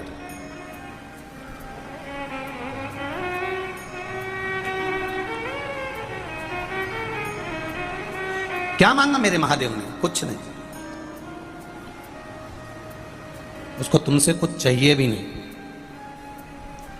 और इतने चतुर हो आप, 1 लोटा जल महादेव को देते हो और 1 लोटे से ज्यादा तो तुम मांग कर ले आते हो। केवल 1 लोटा देकर आते हो और उसमें से भी तुम ना जाने कितना कितना मांग कर, बाबा ऐसा कर देना, बाबा वैसा कर देना, बाबा ऐसा कर देना। तो भी कई लोग तो हमसे भी कहते हैं कि हमारे हमारे हमारे उस मार्ग में तो लोग कहते हैं कि भगवान से कुछ मांगना नहीं चाहिए।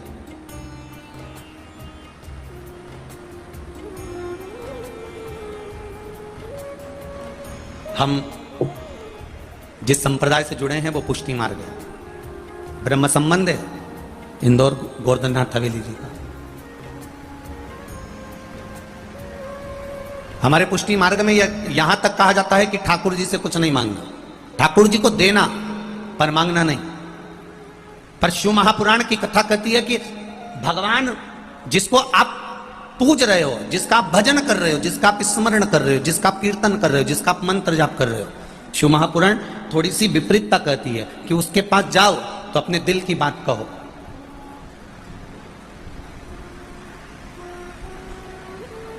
यहां इतनी सारी माताएं बैठी है, पत्नी अपने पति को थाली में भोजन लगाकर देती है तो 2 रोटी रख देती है। मां अपने बेटे की थाली लगाती है तो कभी 2 रोटी नहीं रखती, उसकी थाली में 1 ही रोटी रखती है। तो क्या मां अपने बेटे की विरोधी है? क्या मां अपने बेटे से दुश्मनी रखती है? पत्नी को इसी बात का गुस्सा आता है कि मैं थाली लगाती हूं तो 2 रोटी अच्छी घी में ऐसी तरबतर करके और 2 रोटी रख देती हूं तुम्हारी थाली में, तुम अच्छे से खा लेते हो। और तुम्हारी मम्मी जब भी वे तुम्हारी थाली लगाए, तुम्हारी बहन, तुम्हारी माता जब भी वे तुम्हारी थाली लगाए 1 ही रोटी रख दिया। कारण क्या है? यह क्या कारण है? बहू तुम्हारी पत्नी तुम्हारी थाली में 2 रोटी रख रही है और मां उस भोजन की थाली में 1 रोटी रख रही है। उसका कारण कोई मां से पूछे तो मां बता सकती है। मां से पूछा गया कि मां तुम अपने बेटे की थाली में 1 रोटी क्यों रखती हो? तो मां कहती है कि मेरा बेटा जब भोजन करेगा और भोजन करते करते कहेगा मां आज दाल अच्छी बनी है, कड़ी अच्छी बनी है, ला 1 रोटी और ला, तो मां प्रसन्न हो जाती है कि मेरे बेटे ने मुझसे मांगा है। अब तुमने तो पहले ही धर्म पत्नी ने 2 रोटी ऐसे घी में भिड़ा के, क्योंकि आलसन तो ठहरी, अब उसने कहा बार बार जाऊं नहीं, तो उन्हें से घी में भिड़ू के और 2 रोटी धर दी और 2 रोटी और सामने प्लेट में ले जाके धर दी। धरी हो ये निपटी जाए तो ये खा लीजिए। अब 2 इधर रखी, 2 इधर रखी, भले वो सूख रही हो, पापड़ हो रही हो, कड़ली हो रही हो, उसे कोई मतलब नहीं। अब वो तो बढ़िया रोटी वोटी जिमा के, क्योंकि उसको भी जल्दी हो रही थी कि जल्दी खाएं तो मैं भी निपटाऊं, अब वो भी। पर मां होती है। 1 रोटी मां ने बनाकर थाली में दी, इंतजार करती है, बहुत धीरे धीरे रोटी बनाती है मां, बहुत धीरे, बनाने को गैस पे जल्दी बन जाए पर बनाएगी नहीं, बहुत धीरे से आवाज लगाएगा छोरा, मम्मी मां भाई ला जरा 1 रोटी और ला, तो बेसन क्या जोरदार बने आया, आज तो कड्डी क्या जोरदार बनी है, ला 1 रोटी और ला। फिर माँ एक रोटी देगी, एक रोटी माँ ने दी, इसके बाद खाता खाता फिर माँ ने कहा बेसन अच्छा बना छोरा, हाँ ले और दे दो। उन्हें जान करके बेसन 2 चम्मच डाला कि फिर वापिस एक रोटी मांगेगा। बेसन की मात्रा बढ़ा दी, दाल की मात्रा बढ़ा दी, कड़ी की मात्रा बढ़ा दी, 2 चम्मच डाल दिया। फिर छोरा ने देखा माँ थोड़ा बेसन ज्यादा गिर गया है, एक काम कर एक रोटी और ला दे, और माँ से फिर रोटी मांगी, माँ फिर रोटी ला के दी। उसी तरह जैसे बेटा अपनी माँ से बार बार रोटी मांगता है, उसी तरह भक्त भोलेनाथ से बार बार कुछ मांगता है। ये मेरा शंभु, ये मेरा त्रिकालदर्शी, ये मेरा शिव है। भक्त भगवान से एक लोटा जल चढ़ाता है और कहता है मेरी बहू के संतान ने, बाबा कहे पशुपति व्रत कर लिया, ये कर लिया, वो स्मरण करता रहा, अब संतान भी हो गई, फिर के मेरे छोरा की नौकरी नहीं। ये सुख और दुख, ये 2 पहलू हमारे जीवन में चलते रहते हैं। ये जब तक नहीं होंगे तब तक सुख का अनुभव नहीं होगा।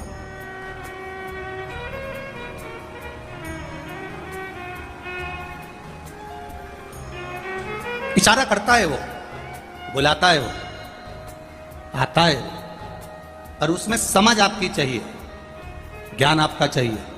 आए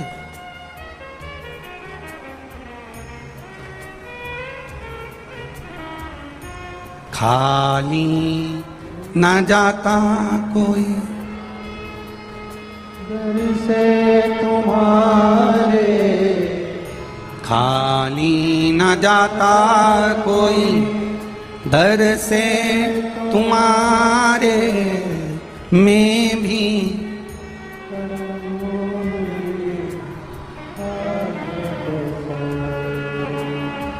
अपने हृदय से लगा लो, लगा लो, गिरा जा रहा हूँ, उठा लो, उठा लो प्रभु अपने दर से, अब तो न टालो, गिरा जा रहा हूँ, उठा लो, उठा लो। भगवान से प्रार्थना करो, दिल से करो, आराधना करो, निवेदन करो।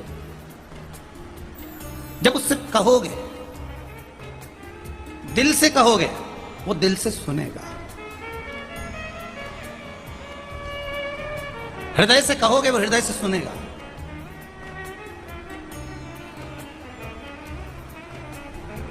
महाराज बस जब वो इशारा करे तब आपको समझना है, मेरा भोलेनाथ कभी तुम्हारे सामने नहीं आएगा, मेरा वो गर्दानी, मेरा त्रिकालदर्शी, मेरा कैलाशी, मेरा विनाशी, मेरा शिव तुम्हारे पास कभी नहीं आएगा। पर किसी ना किसी रूप में, किसी ना किसी के रूप में, कोई ना कोई के रूप में वो तुम्हारे पास आकर खड़ा हो जाएगा। किसी ना किसी रूप में वो तुम्हारे पास में आकर खड़ा होगा। उस समय आपको केवल जानना है कि मेरा महादेव नहीं आया, पर मेरा महादेव किसी को भेजा जरूर।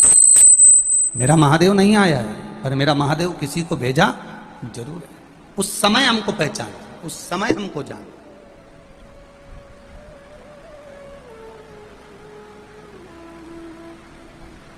आप इतने सारी संख्या में आए हो, लाखों की संख्या में आप लोग यहां पहुंचे हो। आपके स्मरण में होगा, घर पर 10 मिनट बैठकर देखना और 10 मिनट किसी शिवालय में जहां शंकर का शिवलिंग हो, जहां शिव जी की आराधना होती हो, जहां शंकर भगवान विराजमान हो, वहां उस शिवालय में 10 मिनट बैठकर देखना।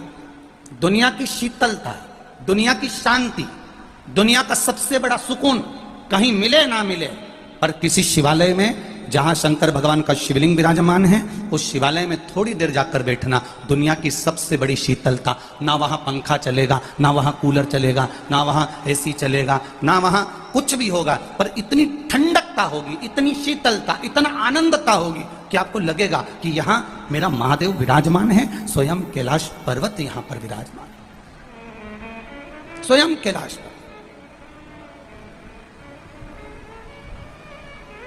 शिव कथा कह रही,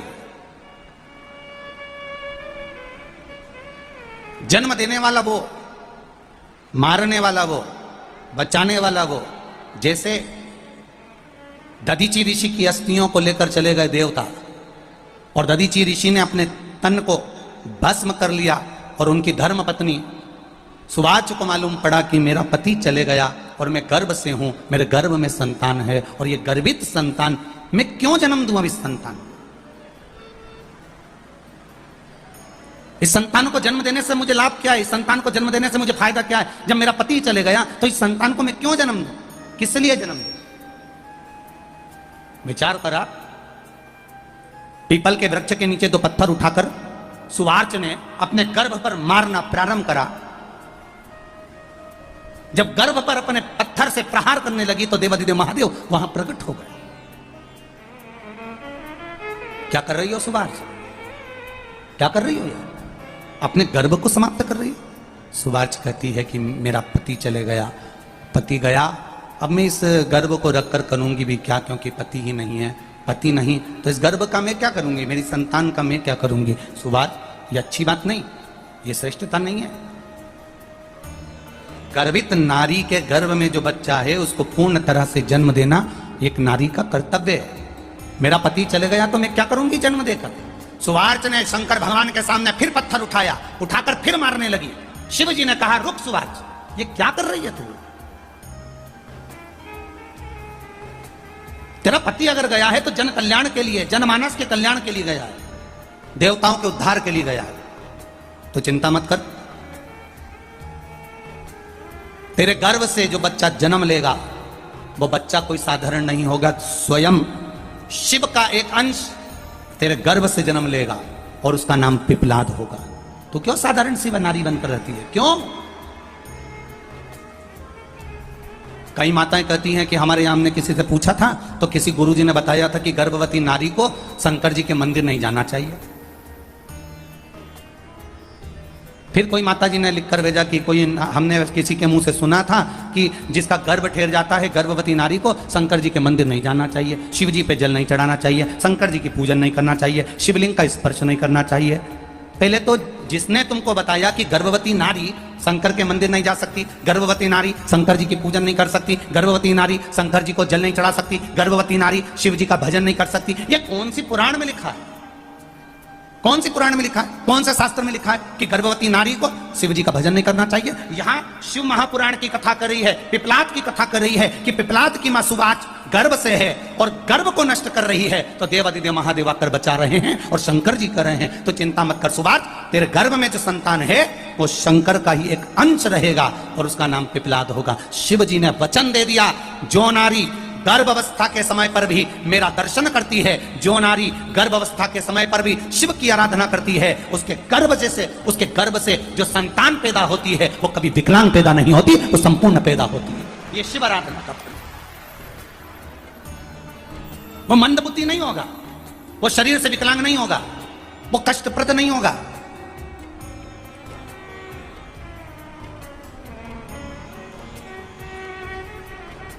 एक पत्र आया, देखिए, अभी ज्यादा पत्र तो पढ़े नहीं, सब यहां रखे हैं, पर जो पढ़े हैं उसका समझ।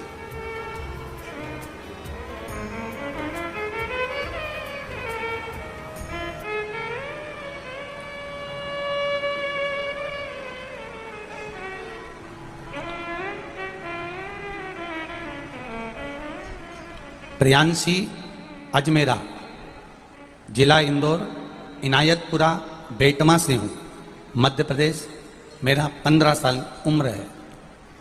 कहीं बैठी हो तो हाथ हिलाइएगा, जहां कहीं भी बैठी हो दोनों हाथ अवश्य हिलाइएगा। प्रियांशी अजमेरा, जिला इंदौर, इनायतपुरा बेटमा से हूं। उधर हैं क्या? हाँ, तो हाथ हिला दीजिएगा एक बार। हाँ, दोनों हाथ ऐसे हिला दो। आस्था वालों को दिख गए क्या? हाँ, दोनों हाथ ऐसे हिला बेटा प्रियांशी, जहां कहीं भी बैठी हो। अच्छा, साउंड के पीछे दबी हुई है क्या?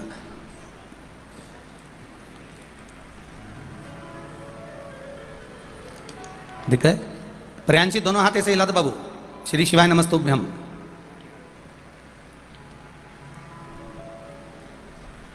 मेरा नाम प्रियांशी अजमेरा है, जिला इंदौर, बेटमा, इनायतपुरा से हैं।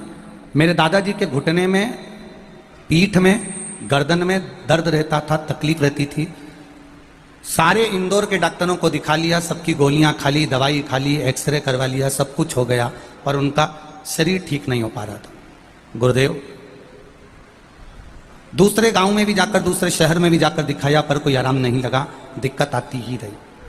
तब टीवी पर आपकी कथा सुनी, श्री शिवाय नमस्तुभ्यम का जाप करते, एक बेलपत्र बाबा को चढ़ाते, वही बेलपत्र उठाकर लाते, शिव जी को जल चढ़ाते, वही जल लेकर आते, और हमने वो जल दादाजी को देना प्रारंभ करा। आज बाबा की कृपा ऐसी है गुरुदेव कि दादाजी को एक गोली भी नहीं खाना पड़ रही है, और मेरे दादा पूर्ण तरह से अच्छे से चल सकते हैं और अच्छे से रह सकते हैं। ये शिव तत्व है, योग घड़ी, श्री शिवाय नमस्तुभ्यम, ये तत्व है। आप बैठिए बेटा प्रियांश, शिव तत्व है यह।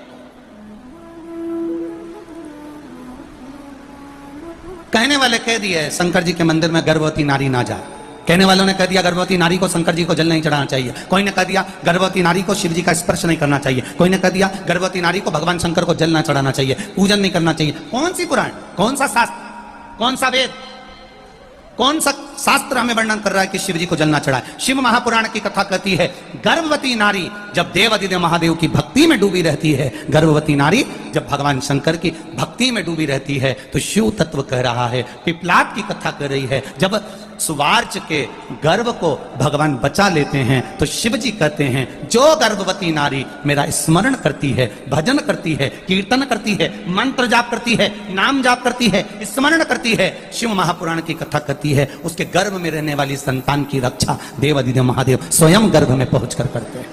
उसकी रक्षा का मूल शिव है।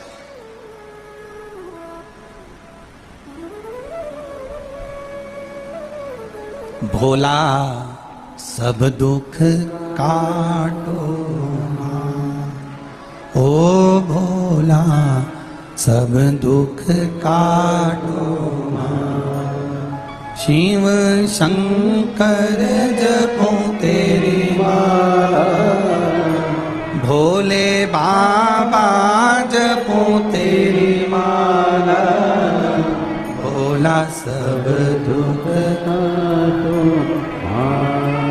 ओ भोला सब दुख काटो। शिव कथा कह रही, भगवान शिव की भक्ति कर रही। कोई अच्छा ज्ञान देना, वहां जाकर बैठने का प्रयास करो। जो तुम्हें भगवान के मार्ग से दूर कर दे उसके पास जाने का कभी प्रयास मत करो।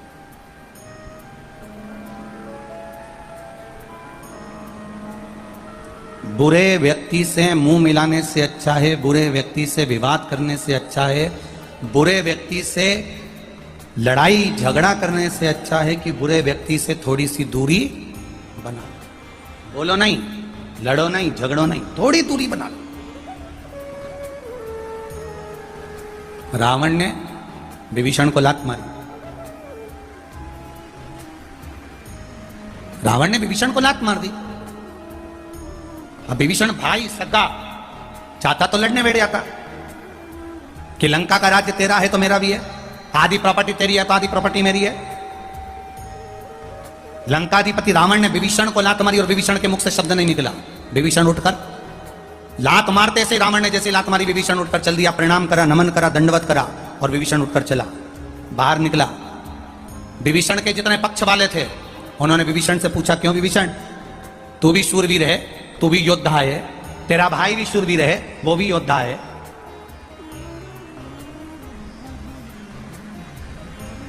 फिर तुझ में और उसमें अंतर क्या है?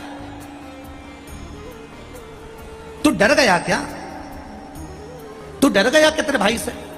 ना ना ना ना, विभीषण ने कहा ऐसी कोई बात नहीं है। विभीषण ने कहा मेरे भाई में और मुझ में केवल एक अंतर बड़ा है, मेरे भाई के पास में लंका का राज्य है, मेरे भाई के पास में सोना ही सोना है, गोल्ड ही गोल्ड है, मेरे भाई के पास में वैभव ही वैभव है, मेरा भाई पुण्यशाली है, मेरा भाई पुण्यशाली है, उसके पास में वैभव है, सत्ता है, धन है, दौलत है, संपदा है, सब कुछ है। मेरा भाई पुण्यात्मा है, तो तुझ में और उसमें क्या अंतर है?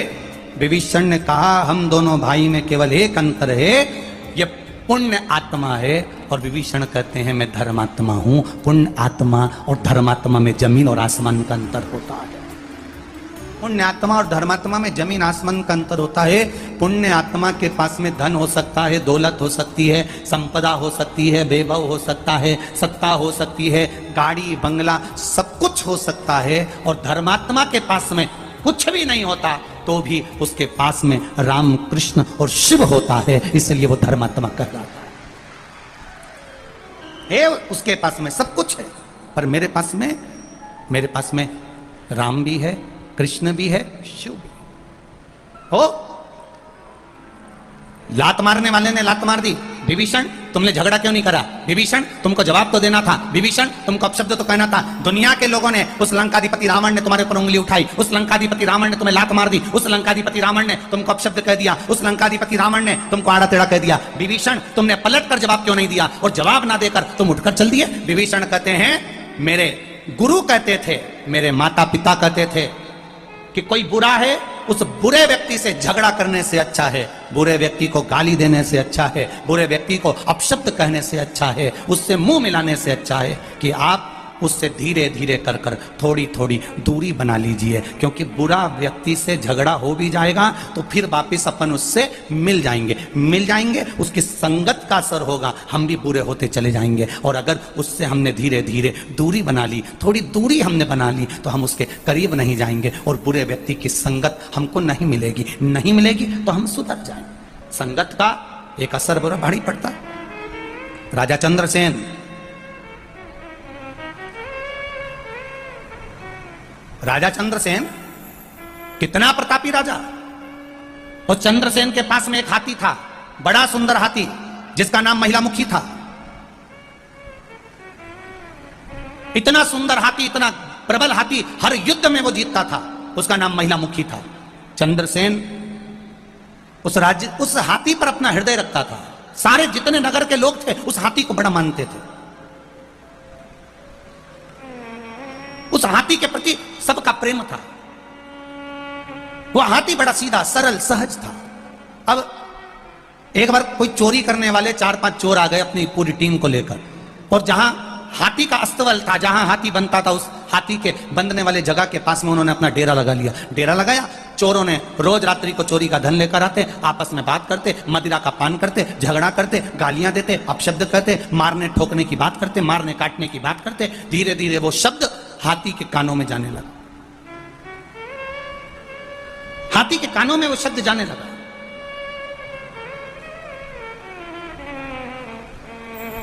अब हाथी के कानों में जब शब्द जाने लगा, महिला मुखी हाथी के कानों में शब्द गया, शब्द जाते जाते जाते जाते हाथी के भीतर वो चोरों की बात इतनी भर गई, मारने काटने की बात इतनी भर गई कि हाथी को आज गुस्सा आ गया। एरावत उस महिला मुखी हाथी ने तुरंत अपने महावत को सूंड में लपेटकर जमीन पर पटक कर मार दिया। राजा को सूचना मिली, राजा आए, देखा महावत मारा गया। राजा ने फिर दूसरा महावत रखा, हाथी ने फिर मार दिया। राजा ने फिर दूसरा महावत रखा, हाथी ने फिर मार दिया।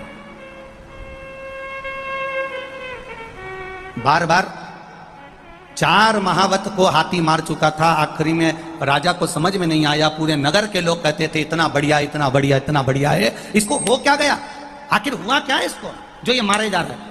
एक वैद्य जी को बुलाया, वैद्य जी से कहा जरा हाथी का इलाज करिए। हाथी को देखा तो हाथी में कोई रोग तो था नहीं, वैद्य जी ने फिर भी दवाई औषधि दे दी। फिर विचार करा आखिर इस हाथी को हुआ क्या, इसको इतना गुस्सा क्यों आ रहा है, इतना क्रोध क्यों आ रहा है, ये लोगों को मार क्यों रहा है, ये मारने का कारण क्या है, आखिर क्या बात है। तब वैद्य जी ने अंदाजा लगाया, जहां हाथी रहता था वहां वैद्य जी रहे। रात को चोरों की बात सुनते, वो गालियां देते, अपशब्द कहते, मारने काटने की बात करते, तो वैद्य जी के कानों में वो शब्द गया। वैद्य जी को लग गया ये हाथी अच्छा था, पर इसने ये चोरों की बात सुन सुन के अपने भीतर क्रोध को उत्पन्न कर लिया, इसलिए ये सबको मार रहा है। बस करना क्या था, राजा से कहा जहां चोर बैठते हैं वहां सत्संग चालू कराओ, प्रवचन चालू कराओ, भजन चालू कराओ, कीर्तन चालू कराओ। जैसे ही भजन कीर्तन सत्संग चालू हुआ, रोज का प्रवचन, रोज का कथा, रोज का सत्संग चालू हुआ, हाथी फिर वैसा की वैसा ही हो गया। क्यों? क्योंकि थोड़ी देर की कुसंगति जब व्यक्ति को मिलती है, थोड़ी देर का कुसंगत व्यक्ति को जब मिलता है, बेकार व्यक्ति का संग जब थोड़ी देर का किसी को मिलता है, तो उसको उस संग का साथ मिलते मिलते उसको भी अंदर से क्रोध जागने लगता है। अभी रुक, मैं अभी मार के आता हूं, अभी रुक मैं उसको काट कर आता हूं। ये भीतर संगत का असर है। और कोई अच्छे व्यक्ति की संगति में अगर कोई व्यक्ति पहुंच जाता है तो उसका क्रोध अपने आप शांत हो जाता है, वो सरल और सहज हो जाता है। फिर उसमें विवाद नहीं रहता, उसमें केवल भगवान के प्रति गुणगान रहता है, केवल शिव तत्व।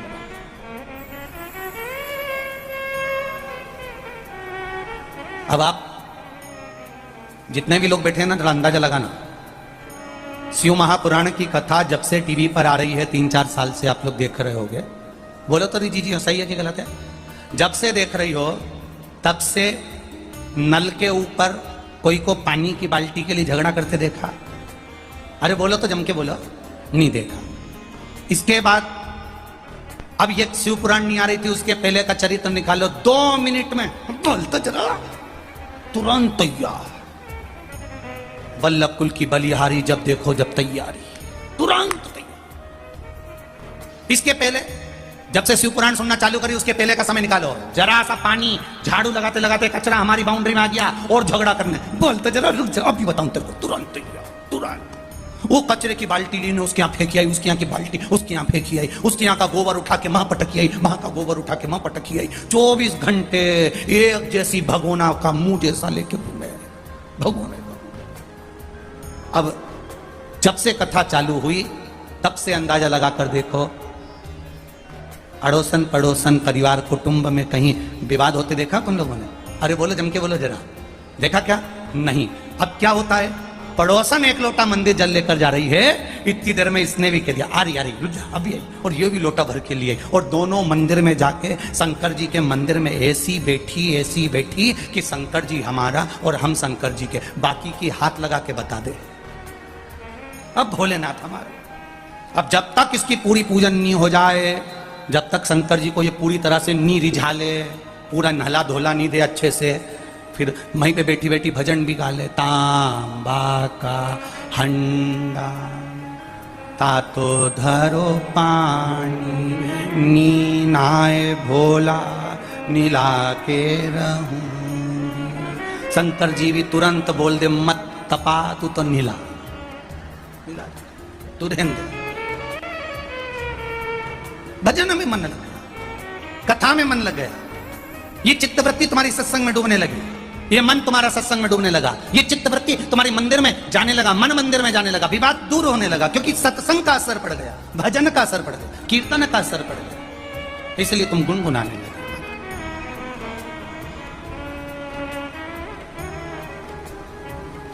तुम आना भोले बाबा, तुम आना भोले बाबा, मेरे मकान में तेरा डमरू डम डम बाजे। सुवार्चा के बेटे को भगवान देवाधिदेव महादेव ने जीवित रखा। फिर निवेदन है, पेट उसने दिया है तो भरने की जवाबदारी भी, जम के बोलो जरा, उसकी है। जन्म उसने दिया है तो भरण पोषण की जवाबदारी भी उसकी है।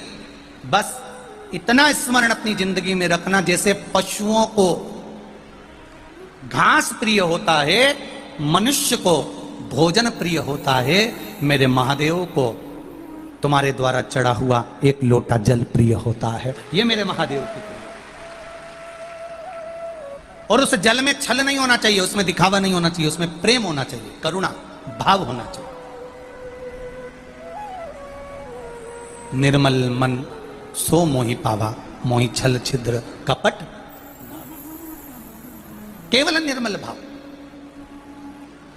गर्भ से संतान हुई, वो संतान, सुवार्चा ने पूछा भोलेनाथ जी से, ये मेरा 9 महीने का गर्भ नहीं है, 9 महीने की अगर संतान हो जाती तो मैं मान लेता, पर ये 9 महीने का गर्भ नहीं है, ये 9 महीने की संतान नहीं है, ये तो कुछ महीने का है। अब ये कुछ महीने का बच्चा, इसको मैं जन्म दे भी दूंगी तो ये तो मरा हुआ ही है, ये कुछ महीने का बच्चा तो मरा हुआ है। 4 महीने का, 5 महीने का बच्चा, 6 महीने का बच्चा अगर कोई जन्म दे नारी, तो वो तो मरे के समान ही है।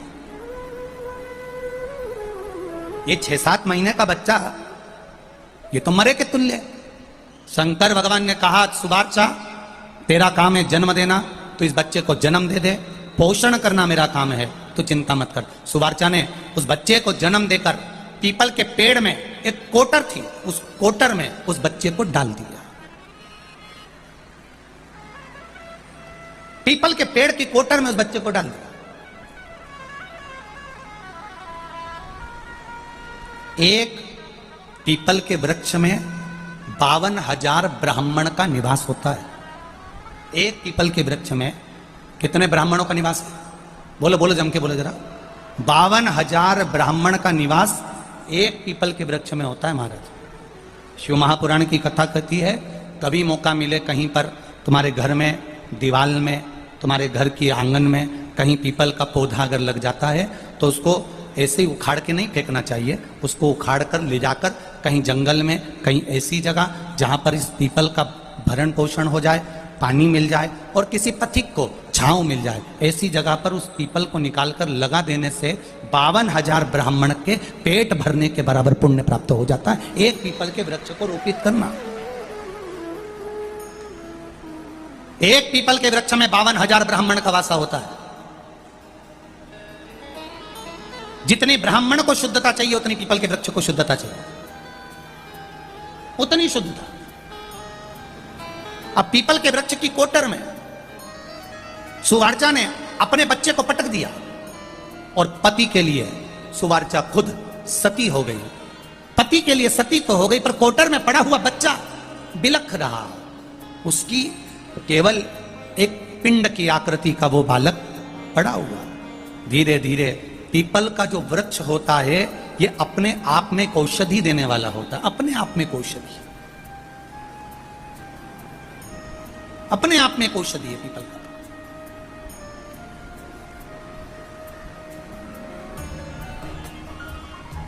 कई लोगों को बड़ा आश्चर्य होता है, सीहोर वाले गुरुजी कुछ भी बताते रहते हैं।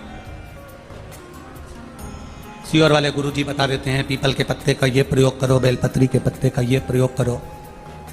किसी किसी को लगता भी होगा कि ये महाराज जी तो कहीं बैठे बैठे टोट के बताते रहते हैं, पर जिसने गीता प्रेस गोरखपुर की शिव महापुराण की कथा एक बार पढ़ी हो, लिंग पुराण पढ़ी हो, नर्मदा पुराण पढ़ी हो, स्कंद पुराण पढ़ी हो, पद्म पुराण पढ़ी हो, ब्रह्मवर्ता पुराण पढ़ी हो, वराह पुराण पढ़ी हो, मत्स्य पुराण पढ़ी हो, गीता प्रेस गोरखपुर की एक एक पुराण को अगर जिसने ध्यान से पढ़ा होगा, जिसने स्मरण में उतारा होगा, उसको शिवजी पे चढ़ी हुई वस्तु कोई टोट कर नजर नहीं आएगी। वो वस्तु जो चढ़ा रहे हो उसमें आपके जीवन की एक राह नजर आएगी कि इसमें हमें चलना कैसे। एक पत्र आया है बड़ा सुंदर, देखिए।